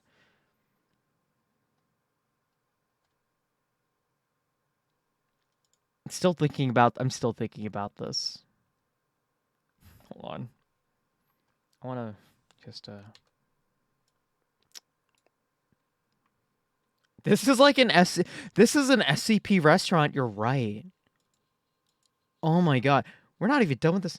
We did actually find a new Hello Starbies. Congratulations. The launch of Mr. Delicious, making the confidence of this statement. Is absolutely going to go down as one of the classic characters in advertising history. No. Seem just a little off the mark. Now, Rax had a ton of problems, and Mr. Delicious didn't cause all of them. It was a cutthroat time in the fast food industry. But whatever gamble these people decided they had to make, it went even worse than Mr. D's trip to Reno.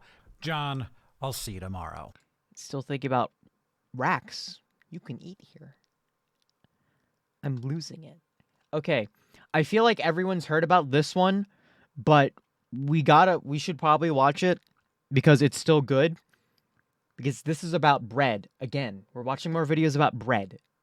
What is bread? It sounds like an existential question, but in 2020, the Irish High Court ruled that Subway sandwich bread was not actually bread. You know, Clearly Subway anonymous, Sandwich, the yes. food chain that legally coined the term sandwich artist and popularized the act of watching someone else build your sandwich for you while you say things like, "Can I have just a few more olives, please? And no, not that cheese, I meant Swiss." Subway has over 42,000 locations in more than 100 countries so that you can pretty much eat fresh anywhere in the world. And by eat fresh, I mean quickly inhale 2-week-old limp lettuce while trying not to think about it.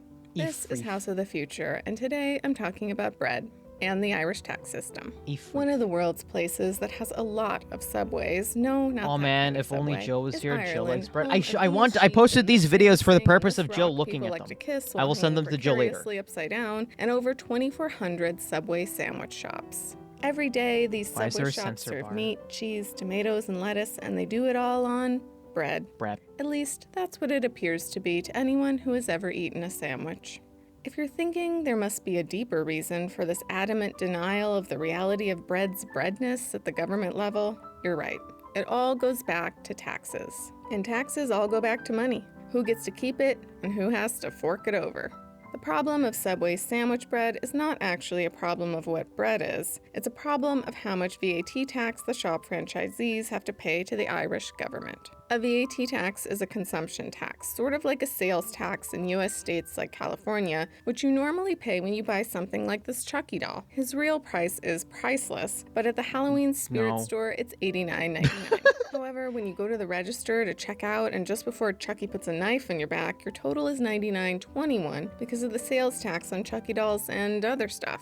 Unlike a sales tax, which is collected just once at the point of purchase, a VAT tax is collected at various stages along the production chain. In the case of a Subway sandwich, I don't mean taxes are collected at the meat station, then again at the cheese station, and finally at the please like and subscribe if you like my video station. I mean earlier than that. No, not at the bread or whatever it's called station either. Before all that, go back even further. Too far. Go back to tomatoes. When the tomatoes in a Subway sandwich are sold from the tomato grower to the Subway shop, a government tax is collected by the grower. The Subway shop owner or franchisee then sells the tomatoes on a sandwich and collects the tax from the customer. The government's total at the end is the same as if it had all been taxed once, but it's from multiple sources, reducing potential for tax fraud. Sorry, Bezos. Back in 2005, a Subway franchisee, let's call them Bob, tried to get a refund for their VAT they paid out over 2 years. The rate they paid was 9.2%, but Bob decided that it should have been less than that, like way less. Actually 0.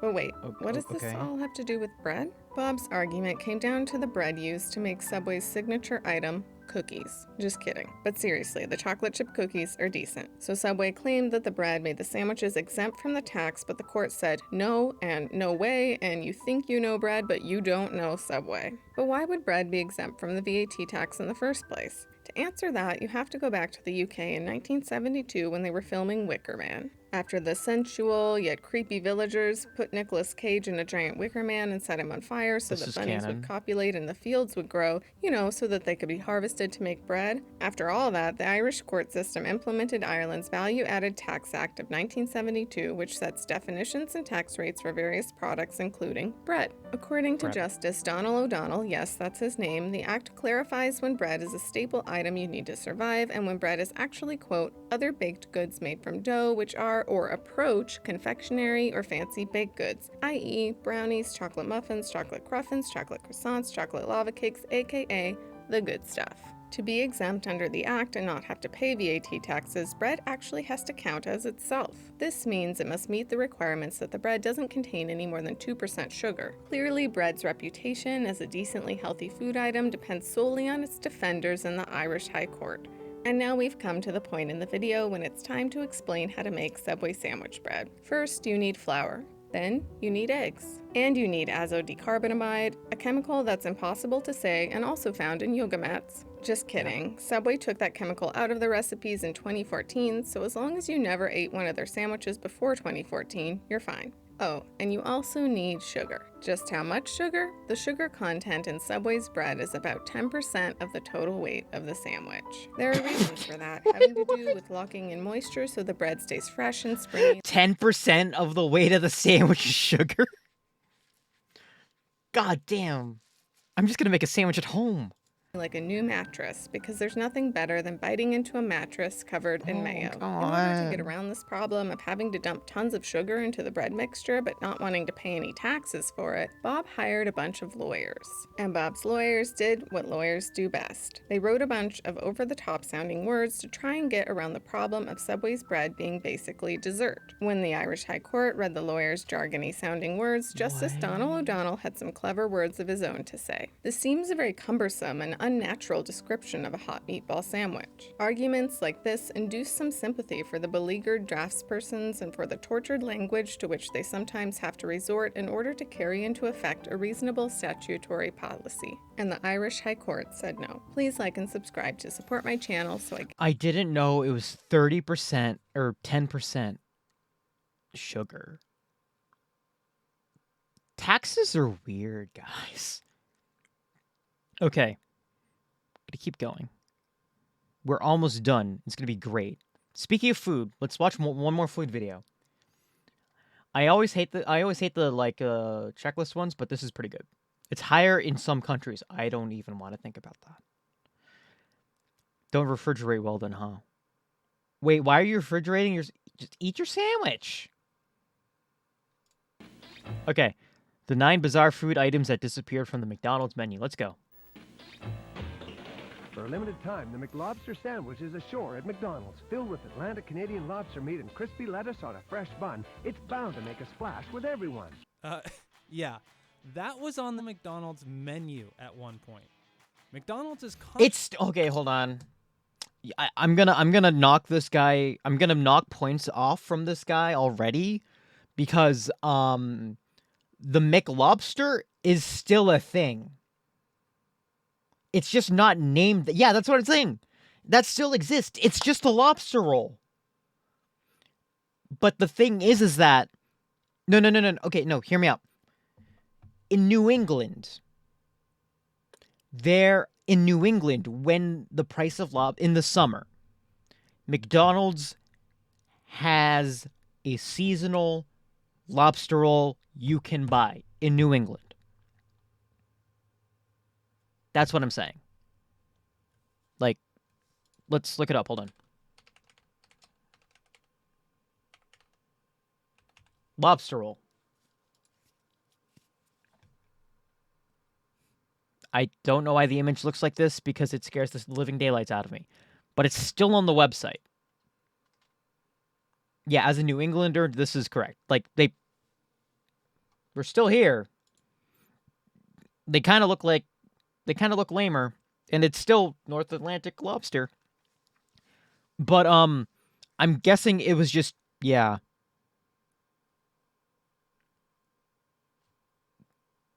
Yeah, it's just location based. Probably because lobster, I mean, it's easier to get lobster when you're in New England or in Canada, like the Atlantic side of Canada, in comparison, because, like, imagine shipping that to, like, a different place across the country. That wouldn't be nice. That wouldn't taste great. Constantly trying out new menu items to stay relevant and keep customers interested. I miss those. Some things stick, while others not so much. I'm knocking off points for the McLobster as a shame to my heritage. Fast food chains started selling salads as entrees. Fuck me, I miss these. Popped on the trend. In 2000, it introduced McSalad Shakers. I miss these things. A salad in a cup that offered customers a healthier option for a quick meal. And before McPizza, it's probably on here. I miss these because they are honestly a really convenient thing. And replaced with the premium salads we have today. But instead we get served in bowls. Normal salad. But before launching salads, McDonald's tried another tactic to appeal to customers who wanted a healthier option. Low-fat diets were popular during the 1980s and 90s, pushing the food industry to create low-fat products. In 1991, McDonald's released a low-fat burger called the McLean Deluxe. Producing McLean Deluxe, made with a 91% fat-free beef patty. 91% fat-free. Wait, what? Isn't that just a lean meat burger? McDonald's did this by replacing the burger's fat content with water and using a seaweed extract called carrageenan to bind the water to the beef. 90% of the patty was beef, and the other 10% was water and carrageenan. Even though the McLean Deluxe was launched during the low-fat... Wait, so it's just ground beef and then a binder? That sounds... Oh, why are you taking fat out of the burger? I'm going to assume Sash. Sash, do you remember the Atkins diet? Yeah, this was because of the Atkins diet. It wasn't a popular menu item, and the chain discontinued it in 1996. Jeez, I could have been alive to eat that.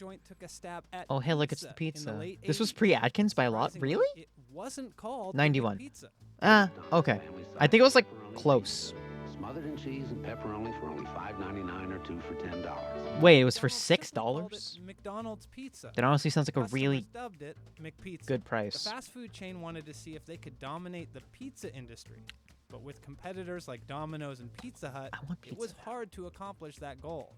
The McPizza was discontinued from all the McDonald's restaurants because of its long Yo, I want prep pizza time. now. Most Yeah, McDonald's sells stopped pizza. serving pizza in 2000, But they're like only personal 2 pizzas, and they have the locations kept it on toasting menu. mechanism to actually wasn't serve until it, so like I September think it's fine. 2017 that McDonald's corporate office decided to permanently take pizza off the Wait, menu. it's been on the menu Pizza and since salad aren't the 17? only burger alternatives McDonald's has tried. Really? It briefly sold Tex-Mex food with its version of chicken fajitas made with chicken, cheese, green peppers, and onions on a tortilla.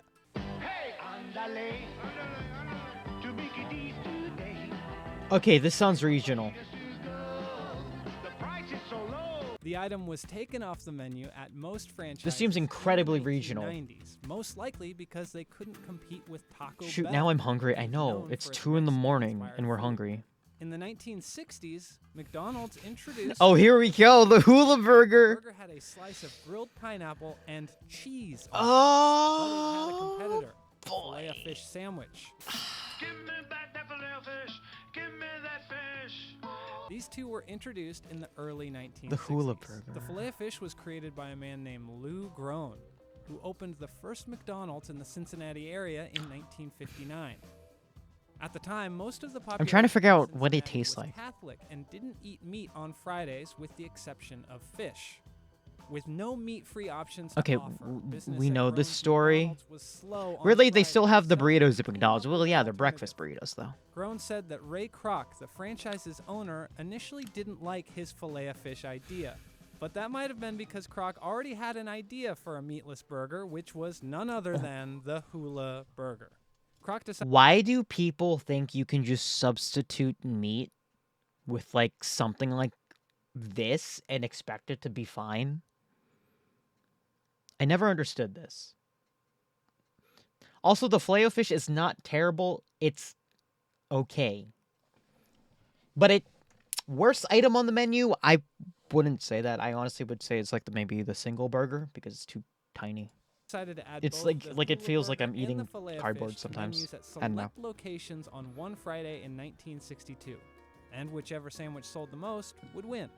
The final score, the Filet-O-Fish won by a landslide with 350 sales, while the Hula Burger only had about 6. The Hula Burger was discontinued and the Filet-O-Fish still exists today. What do you get when McDonald's creates a Hot Pockets spin-off? Ooh. McStuffins. McStuffins? McStuffins. In 1993, McDonald's created McStuffins, which had various fillings including Pepperoni pizza and chicken teriyaki. stuffed in French bread. Chicken It teriyaki. seemed tasty, but it wasn't very popular. McStuffins were officially removed from McDonald's menus the same year that they were released. I feel like that one didn't go well because it's like a separate food item. Like you can't make it out of other stuff. Like it's just like a frozen single thing. I don't know. In 1984, McDonald's introduced the McDLT, which stood for McDonald's lettuce and tomato. What's a Unlike a traditional DL? BLT, What's the the McDLT had more than just meat, lettuce, and tomato. It was served on a two-sided styrofoam container with the meat on the bottom half of the bun served on one side, while the other side held the top half Couldn't of find the bun with evidence lettuce, of- tomato, cheese, pickles, and sauces. This kept Interesting. the hot and the cold parts of the sandwich separate until it was time to eat. McDonald's took the McDLT off the menu in 1991. Can I ask what's the point of separating it? Was that the gimmick? Like the hot side stays hot, the cold side stays cold, so you get like hot meat and then like crisp lettuce or something? Was that the idea? Keeps the cold items fresher. Okay. Okay. After the company received backlash from environmental activists for using styrofoam containers. Before the Chicken McNugget... Honestly, seems like a liability for people to fuck up their burger. Keeps the hot side hot and the cool side cool. Oh, okay. Sure did exactly that. that we know and love today, there were onion nuggets. I would have eaten These these. deep-fried onion bits appeared on McDonald's menus in I the absolutely would have 1970s eaten these. before McNuggets, which may explain the very close resemblance. These honestly, I'm guessing these are like, I almost want to say it's like a mix of like maybe onion, like hush puppies, maybe onion fritters. I would absolutely eat these. Maybe it's the problem is that is the appeal of onion doesn't go like not a lot of people like onion, so it's not as universal as chicken, I guess. But onion nuggets are shrouded in They mystery. look like hush puppies, Like many though. other limited time offerings, no one really knows when or why McDonald's discontinued I them. really One want of to the eat one of biggest those. flops I don't for know. McDonald's was the Arch Deluxe Burger, introduced in 1996. The New York Some Times people like onion and others are spent wrong. an estimated Exactly. $150 million to $200 What's a hush million. puppy? What's a hush puppy? A hush puppy is basically think of seasoned cornbread batter deep fried into like a little nugget. Yeah.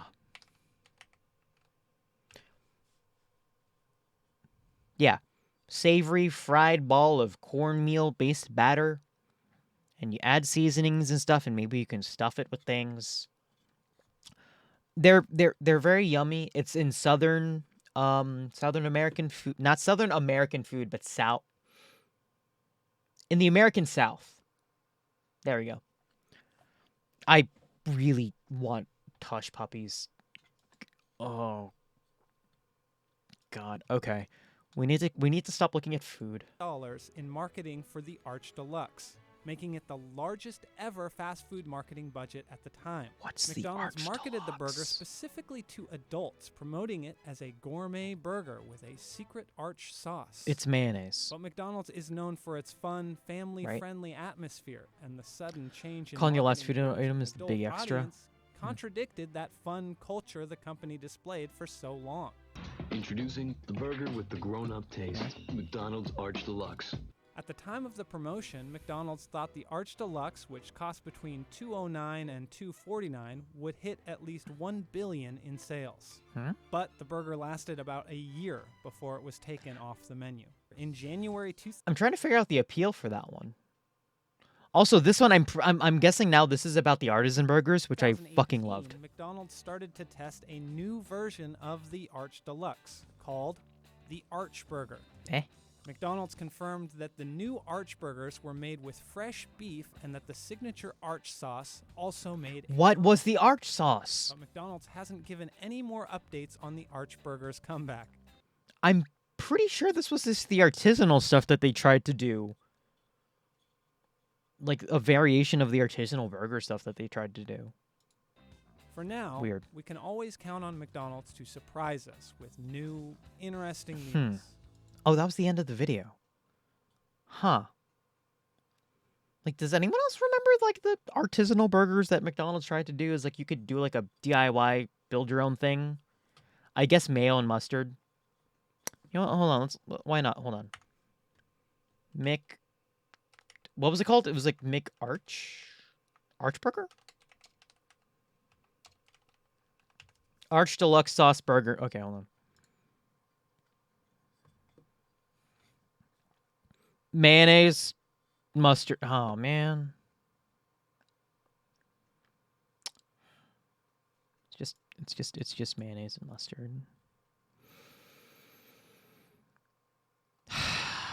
Okay, that was sad. I'm sad now. What other stuff can we do here?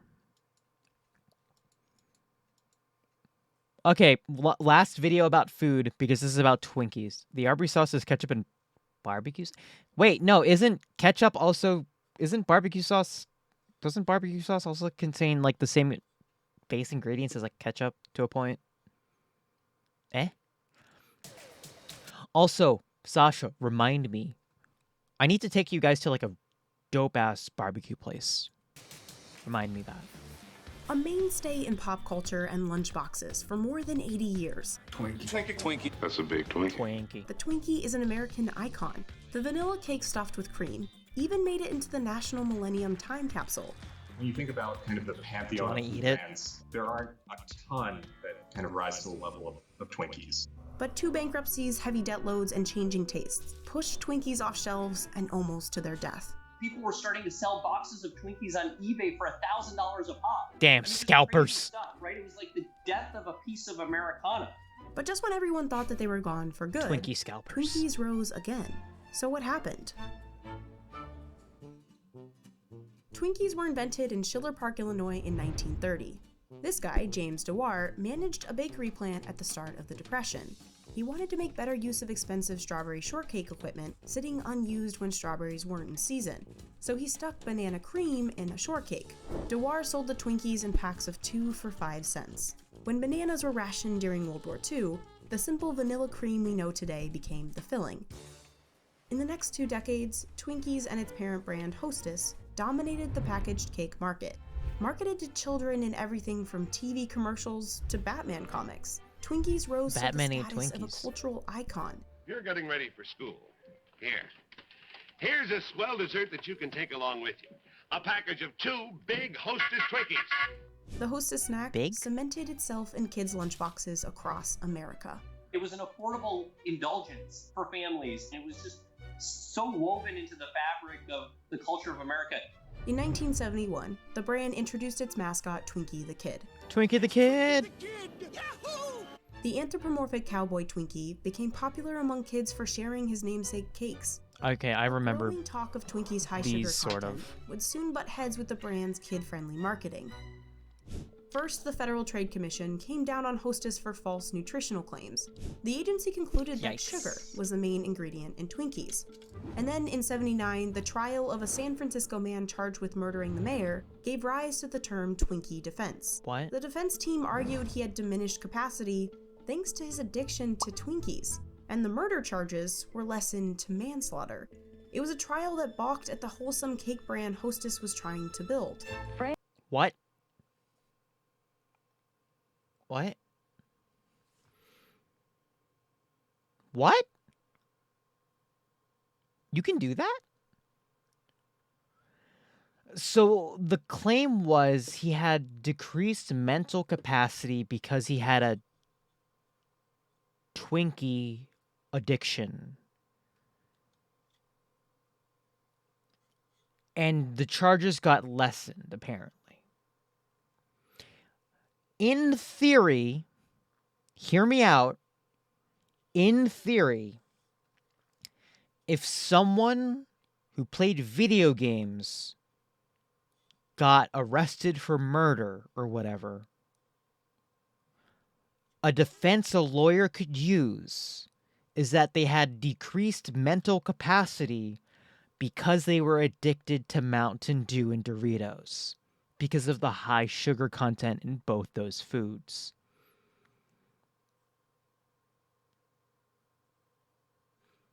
In theory, you can make this a gamer defense. I'm not saying that any lawyer should. I'm not a lawyer. But it's the same idea. Lawyers are weird. Fresh, wholesome Hostess meets my tough standards. So when I say yes, it's Hostess. Then began a string of new owners for Hostess. In the 70s, telephone company ITT ran Twinkie's parent company. In the 80s, dog food maker Purina acquired Hostess. And a decade later, it landed under its final owner, Interstate Bakeries Corporation. The sale created the largest baking company in the US, with, at its peak, 58 factories, over 10,000 delivery routes, a boost in Twinkie sales, and $3.2 billion in total sales. Why does this look like the Supreme logo? Anyway. Late 90s, America's changing tastes would soon spell trouble for the sugar-packed Twinkies. I don't, in fact, want to eat literally nothing but sugar. With the growing popularity of low-carb, Atkins, and later the South Beach diets, some Americans were becoming more health-conscious. Loaded with calories, sugar, and preservatives most people hadn't heard of, let alone could pronounce, Twinkies became a casualty of the health revolution. Sales fell and then flattened. In October of '98, because of missed earnings, shares dropped 25% in just one day. But it wasn't just the product that was the problem. Pensions and raw goods got too costly. As other food companies were modernizing manufacturing, Hostess ran inefficient factories, operating at 54% capacity utilization. That's very poor in the manufacturing world. Wait, what? The company also relied on a tired delivery system. A DSD model, direct store delivery model, has really high costs because you've got trucks, drivers, gas, insurance that you have to pay for. And you're going to every store in America every few days to drop off product. Delivery alone ate up 36% of revenue. An important way interesting. to capture this moment in time would be by filling a national time capsule. In 1999, President Bill Clinton included a Twinkie in the National Millennium Time Capsule. Do you think it would still be edible? I'm not saying I'm going to eat it, because I'm pretty sure if I do eat it, I would just die. But do you think it's still edible?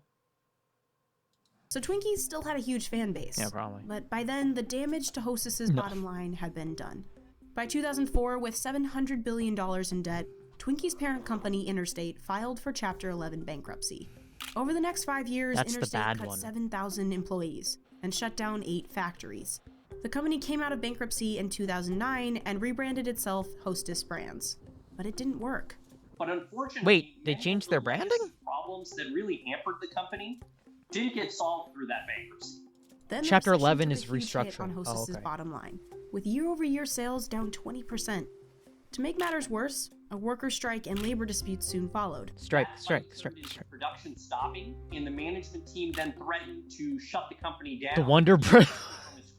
The Wonder Bread logo set off alarms By in my January brain. 2012, with nearly $1 billion in debt, Hostess Brands. Oh man, I know why.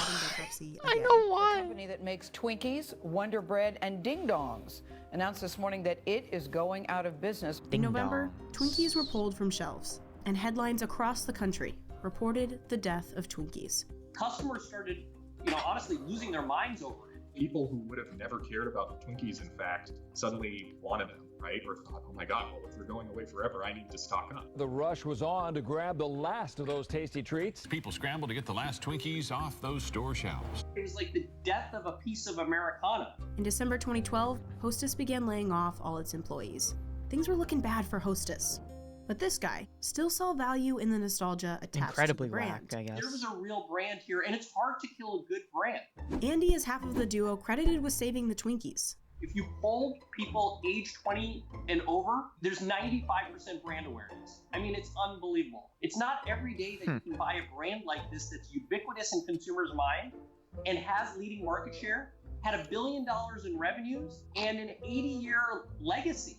After the second bankruptcy, Andy approached legendary investor Dean Metropolis about joining him in rescuing Hostess.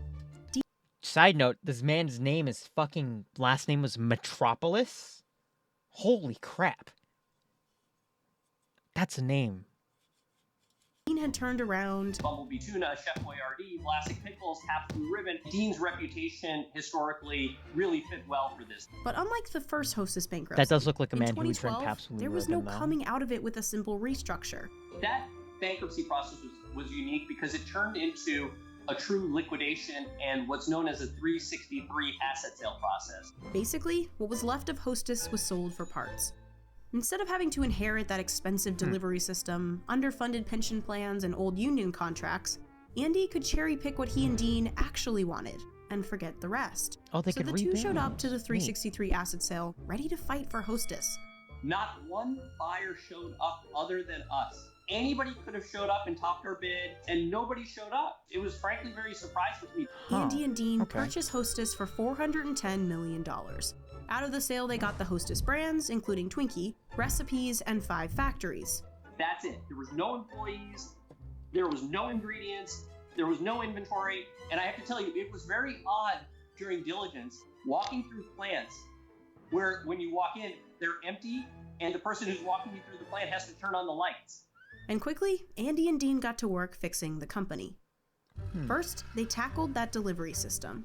The old company did direct store delivery. We were going to transform it into a distribution to warehouse model.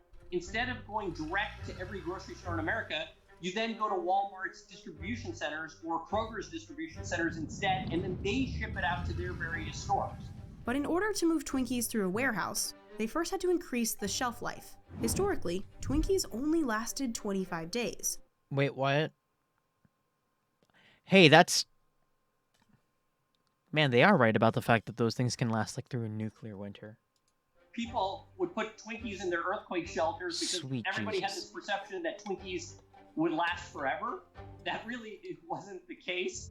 Andy and Dean invested millions to develop a Twinkie that tasted Yeah, the that feels same. like too short. It feels like it would have lasted like a month. Able to get the shelf life to 45 days and then ultimately to 65 days. Hi, I don't like that. And so Oh that God. helped get the retailers comfortable that they could take it into their warehouses and that the product quality would not be compromised. The new recipe and warehouse delivery model Why? helped cut delivery costs by 20%.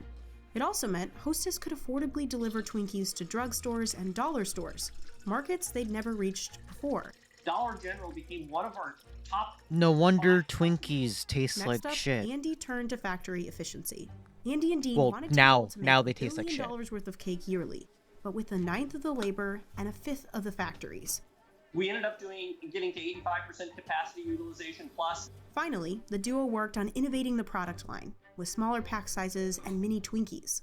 Those products really didn't get the resonance in the marketplace, and so then we just jumped wholeheartedly to embrace the Also, brand, this is embrace why the there are flaw, 20 which is varieties of indulgence. The team had to make all these changes in a matter of months. There are In 20 July varieties of 2013, the once dead Twinkies returned to shelves, to tons of fanfare.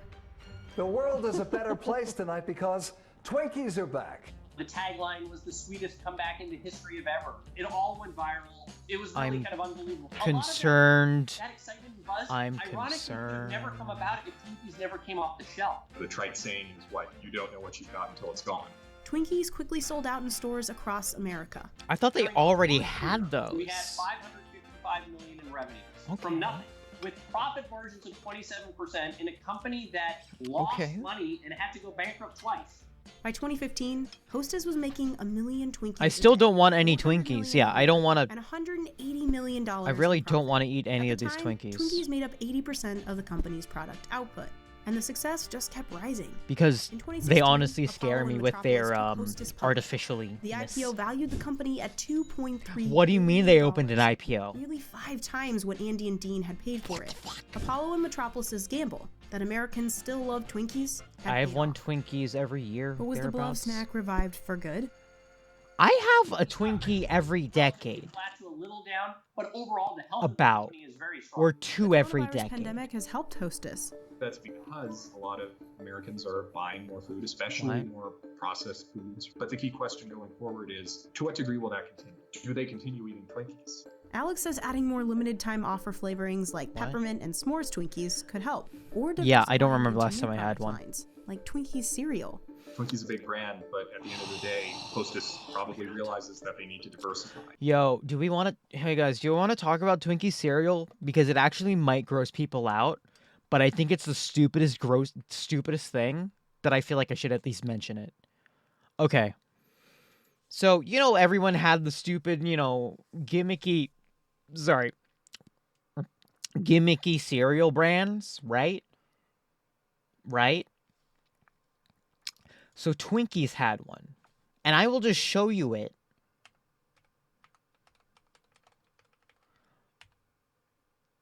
Just to show you what it looks like. Looks like this.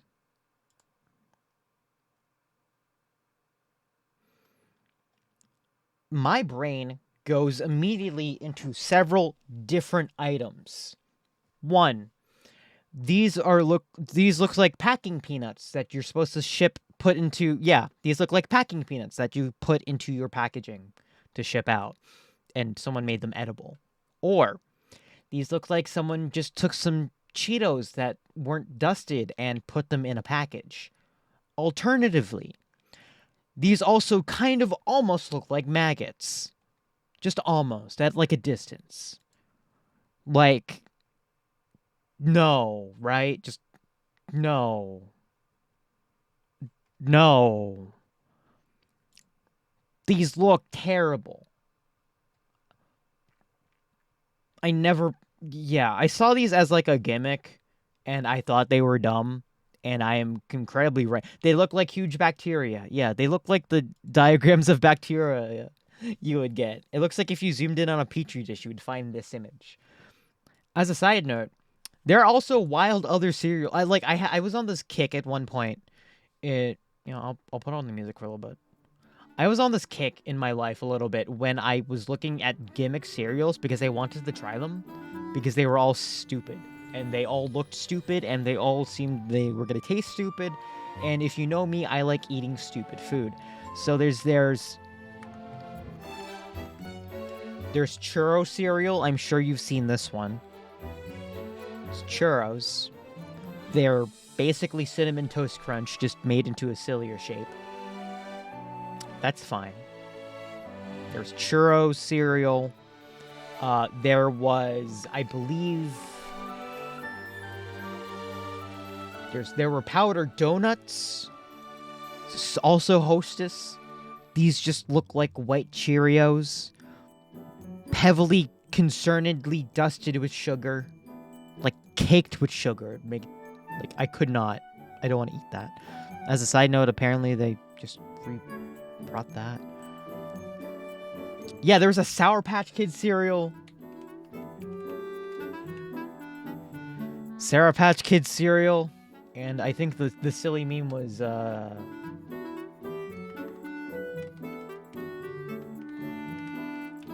Sour Patch Kids and Monster, I believe, was the dumb meme, which I still think is really funny. There's cereal, just marshmallows and nothing else. Yeah. Oh, I also remember the wildest one that I wanted to eat, but I was not able to.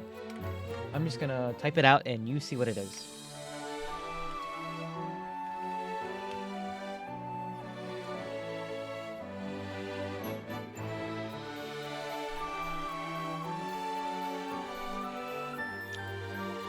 Chicken and waffles. Or maple bacon donut. Cereal. This one scared me the most because they had the audacity or the idea to, make the tiny little waffle bits.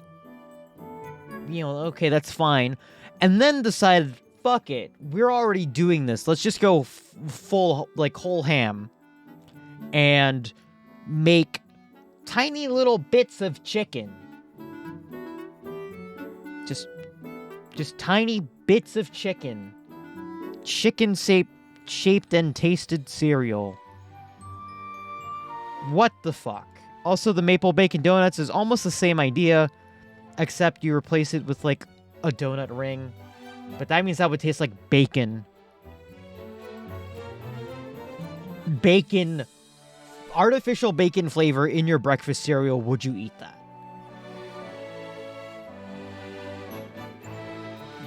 Again, these are all stupid.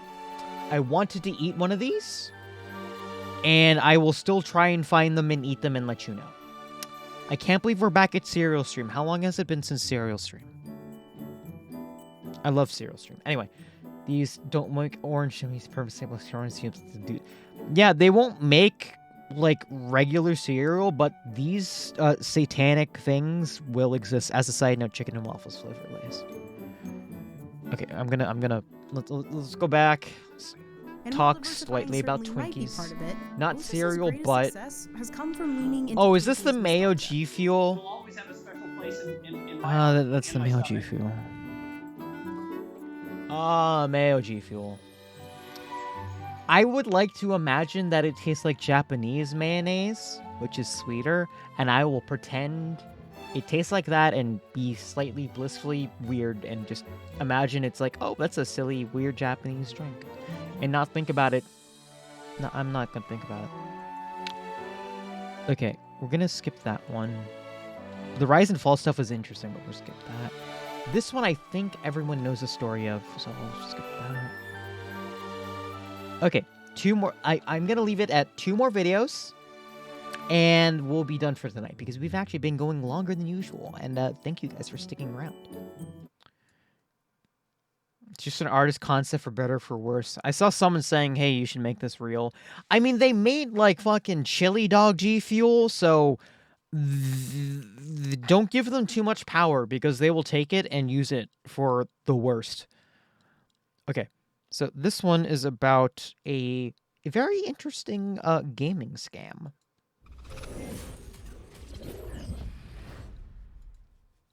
This video is brought to you by Skillshare. Stick around to hear more about their special offer for the entire upper echelon. If they make it real, someone already has been trying handler and cannon scam in the entire gaming industry. And I know that's a very big accusation, so without any sort of preamble, let's just dive in. This is Migster.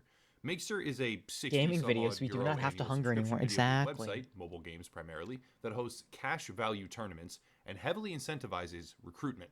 On a page that is now recently deleted. See where this is going? I bet you can already find the problems. I believe, we can see that their incentive structure is as follows.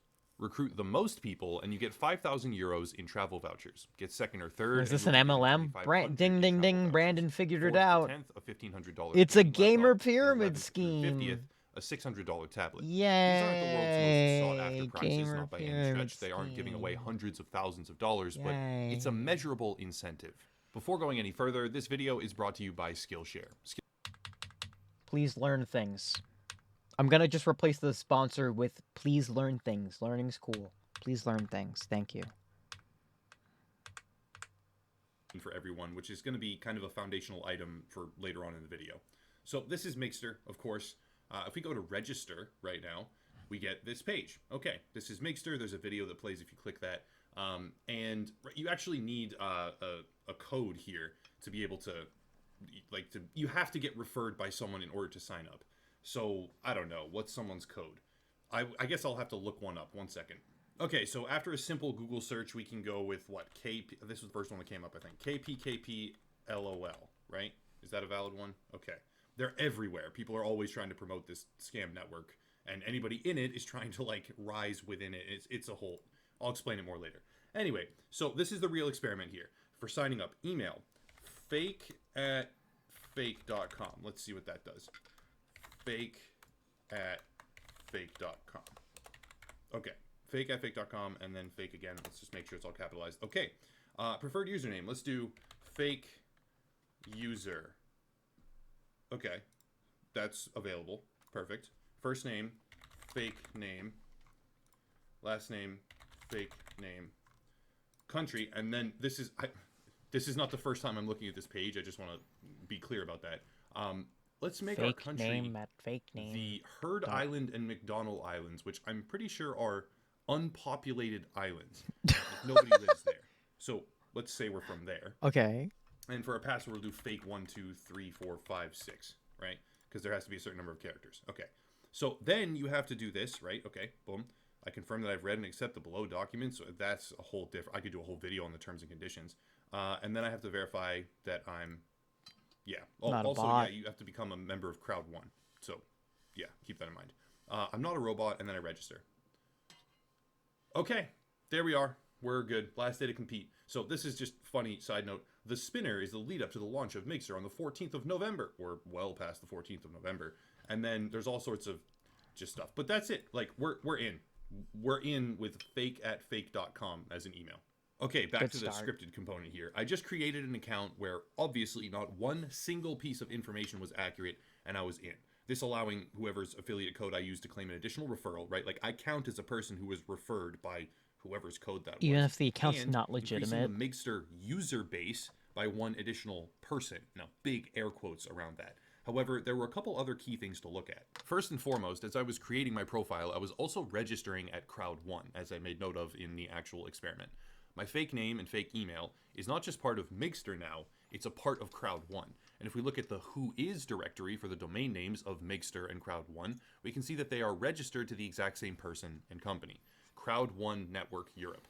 I'm using screenshots for this because very recently a lot of this information conspicuously changed to be much more opaque. For example, the registrar now for both Crowd 1 and Makester is EuroDNS SA.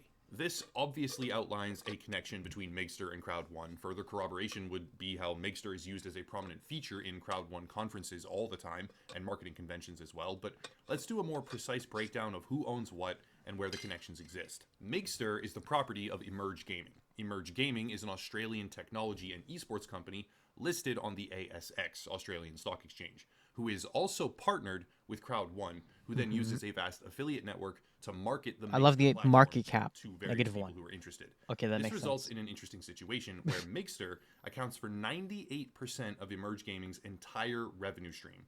And what's more, there are some interesting figures when it comes to user engagement. Analyzed by a user named BigWill2018 on the Hot Copper stock boards, we can see that Makester has had periods of time where they add a tremendous number of users, but when increasing their player base by hundreds of thousands in a single month, 700,000 for this particular instance, only 270,000 were active, meaning that only 270,000 people logged in at all after increasing their user base by 700,000.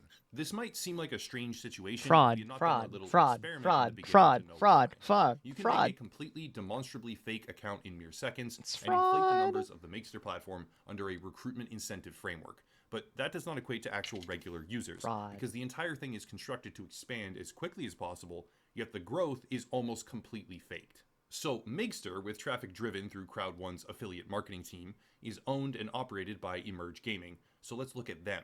Emerge Gaming has a fancy little website, but one of the more interesting sections is the sponsors. Emerge claims, right, this is their claim, that they have existing partnerships with huge brands like Puma, Levi's, Reebok, or Adidas. The thing is that at least for two of these brand partners, Levi's and Reebok, the partnership is fake. When reached for comment, spokesmen for both of these major companies stated that they do not have a partnership with Makester or Crowd1. And Levi's even went on to say that they simply do not operate in the gaming industry at all. The entire thing's a Furthermore, one of fraud. Emerge Gaming's most prominent media partnerships, Kagaso Media, I think is how it's pronounced, is unreachable.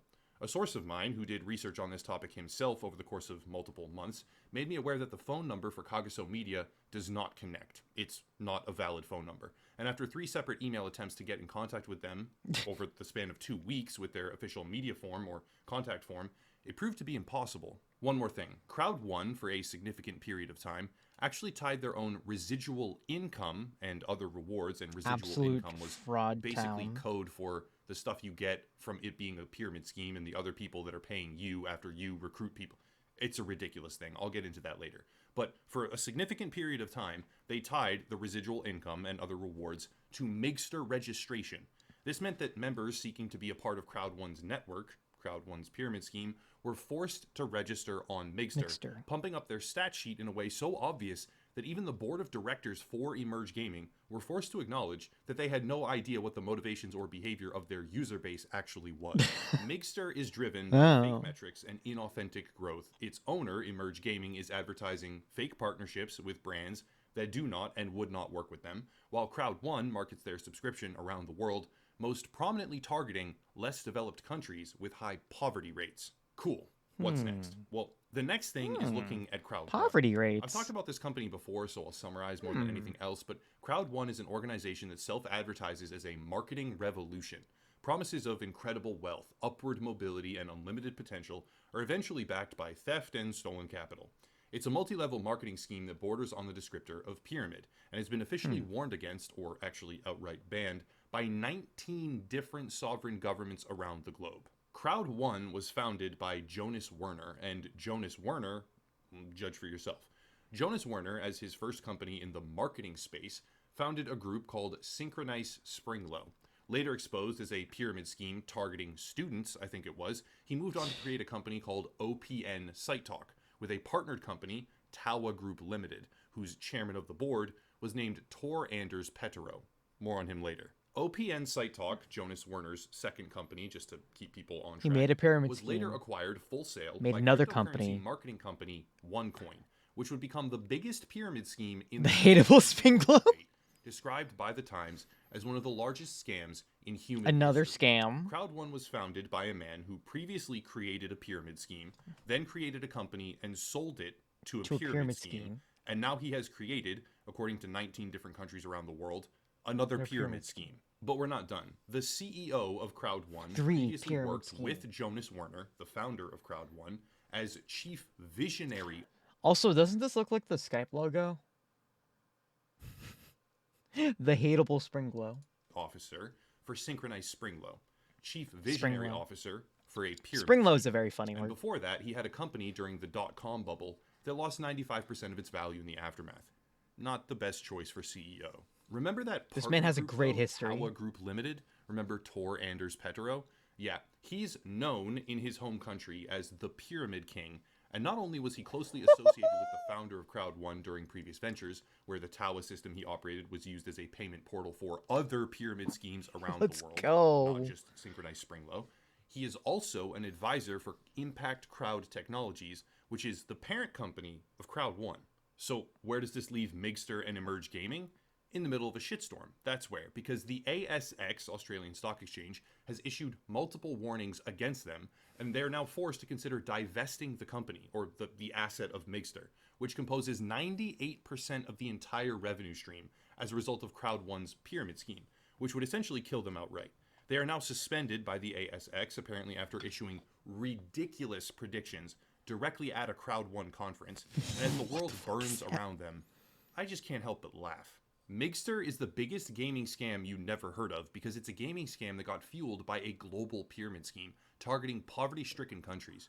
It's not a gaming scam aimed at the audience of this channel or actual video game players. It's a gaming scam designed purely to monetize victims of an entirely separate and, again, global pyramid scheme who simply can't see the truth. Crowd 1 is now listed by certain publications as a collapsed pyramid scheme, having stolen billions from its victims, and Migster has declined away from its initial pre-marketing hype cycle, which This was isn't where just all the any old started. pyramid I scheme. wanted to cover the reality of what Migster actually This is was, what Emerge Gaming had an constructed, and what advanced that company pyramid clearly scheme. is to be working with this type of business venture, and what Crowd 1 was actively operating Like, what as the well. hell? You never heard of it because the biggest scam It I goes have ever so seen many personally layers. in gaming, and that's saying something.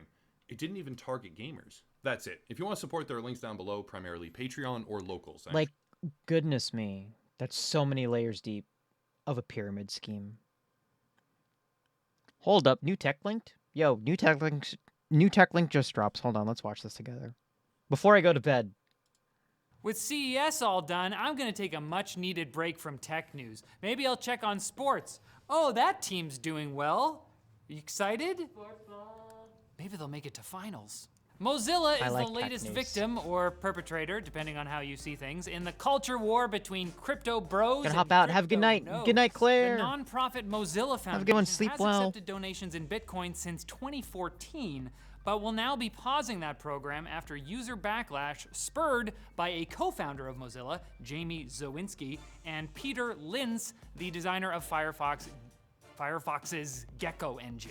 Those two apparently weren't aware of the policy and attacked a tweet posted by Mozilla on New Year's Eve, reminding people they can donate in cryptocurrency through BitPay. And I guess I'm confused because I thought everyone was just on the same page about NFTs being like sort of an interesting idea in theory, but pretty cringe in practice, although James obviously disagrees. You're crypto bro. Honestly. Or you crypto.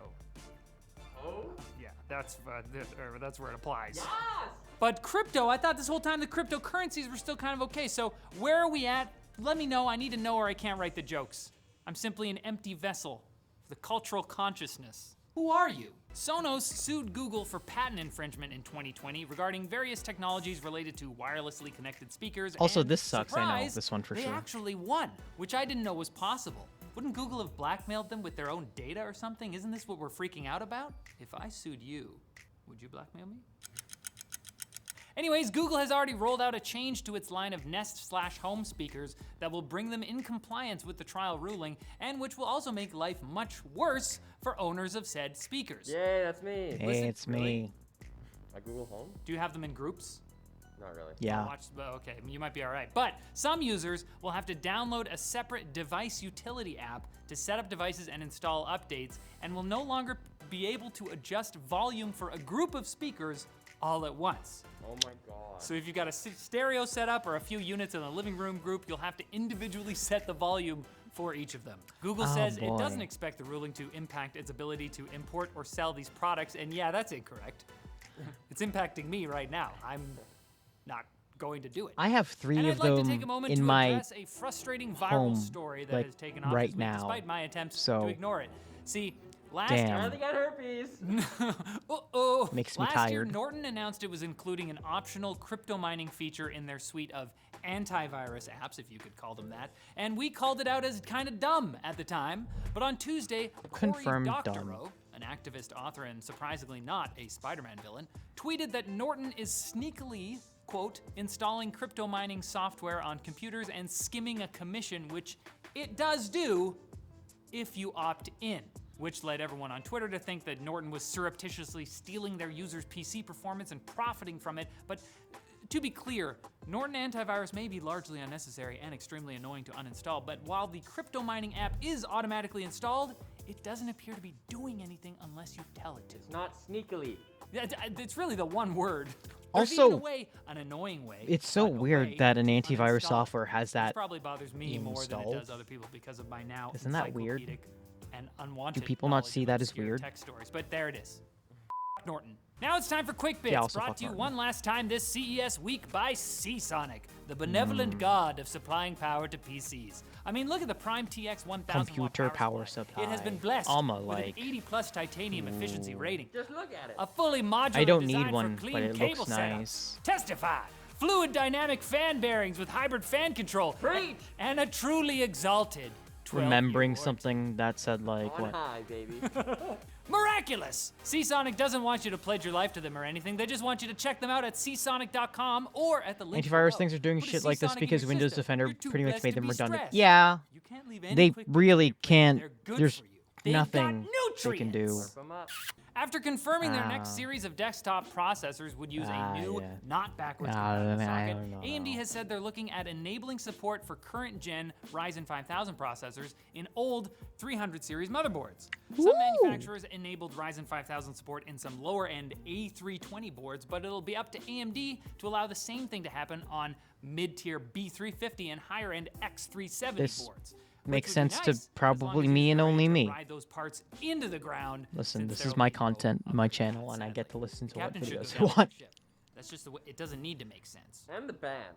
Samsung may be looking to extend its lead in the foldable display space if some of their wacky prototypes from CES are. This is cool though. Look at that. Thanks to Abhijit Mishra, we got to look at a slider concept, an all-screen laptop. Yo, I want a the number of slider. prototypes With tri-folding designs and a Hold up, I want to see that slider concept again. That looked fucking dope. Hold on.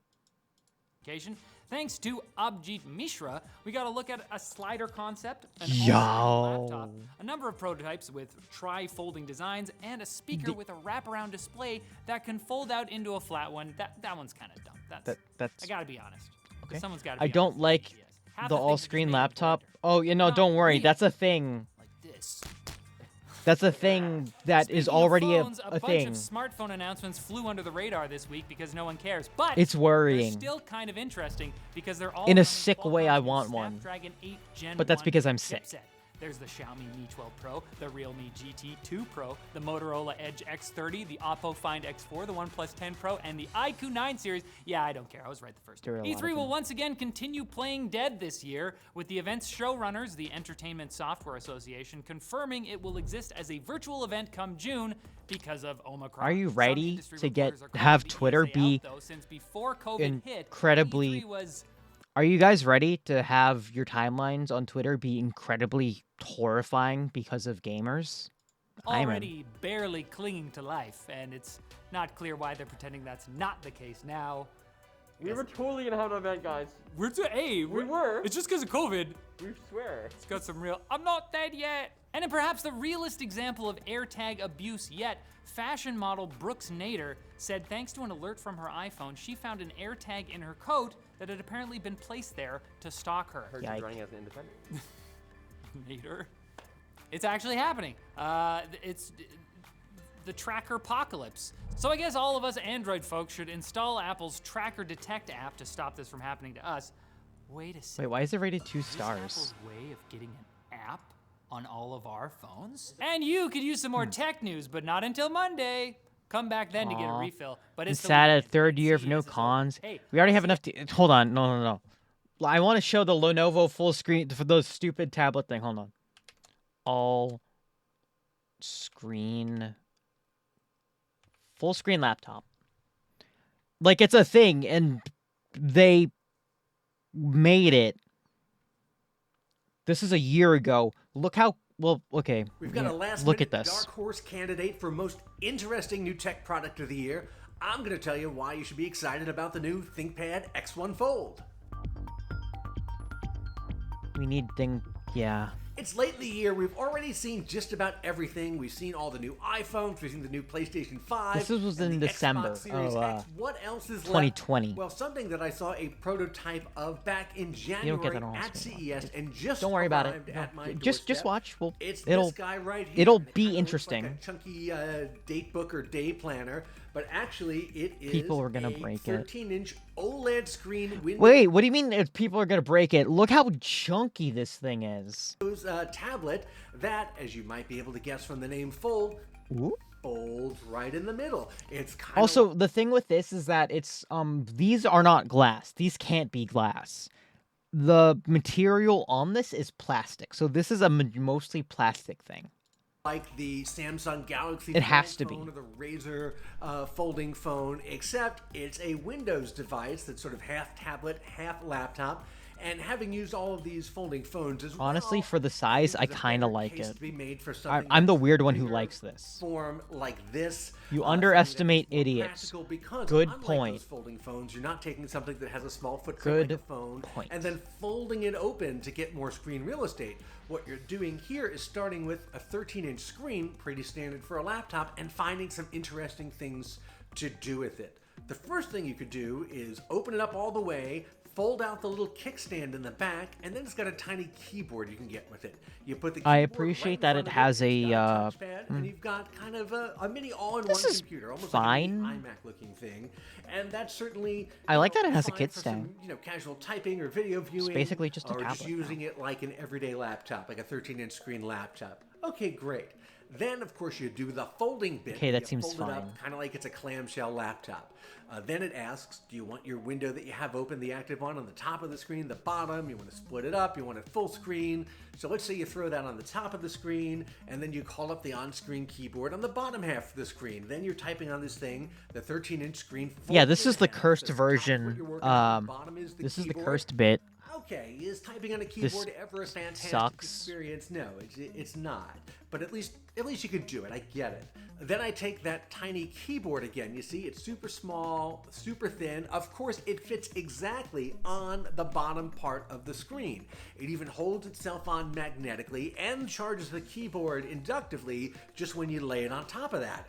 That's pretty cool. See, and then you can just this use it is a as neat the design keyboard for on it. the touchpad while you're working on, again, that smaller top half of the screen. And when you're ready to go somewhere, you just keep folding, fold it all the way down, and this keyboard is so thin that it actually nestles right inside. And See, you carry that's it around with actually you kind of in this neat. big kind of folded date book. And also, I think the cool part about it is that let's go back really quickly. When he puts the keyboard on the display,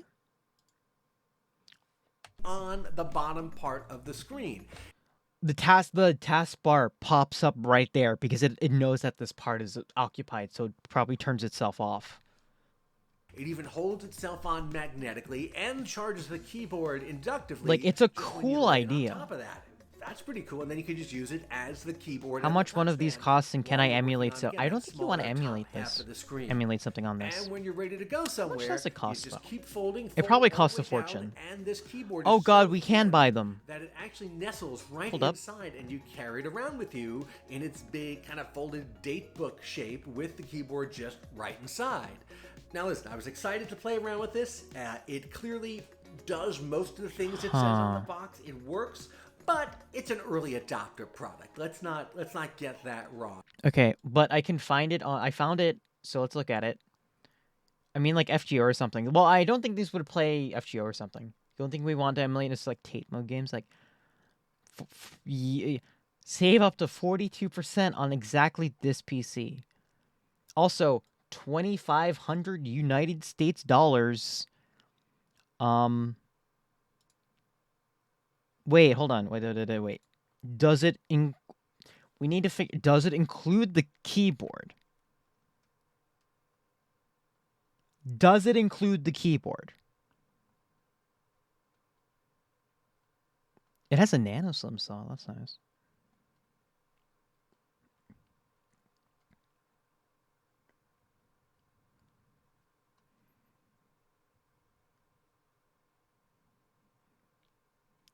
Add optional accessories. It doesn't come with it. It doesn't come with the keyboard. What the fuck? What's the point? Compatible accessories. Where's the keyboard? How much is the keyboard? I'm not gonna find anything. Oh, it was on the compare list? Shit, hold on. Stop. Let me... Okay. Okay, it's in the compare list. You scroll up. No. I do like this as a design. It's like leathery. It kind of looks like a book. It has 5G apparently, so that's nice too. Wait, am I looking in the wrong spot? I'm looking in the wrong spot. Okay.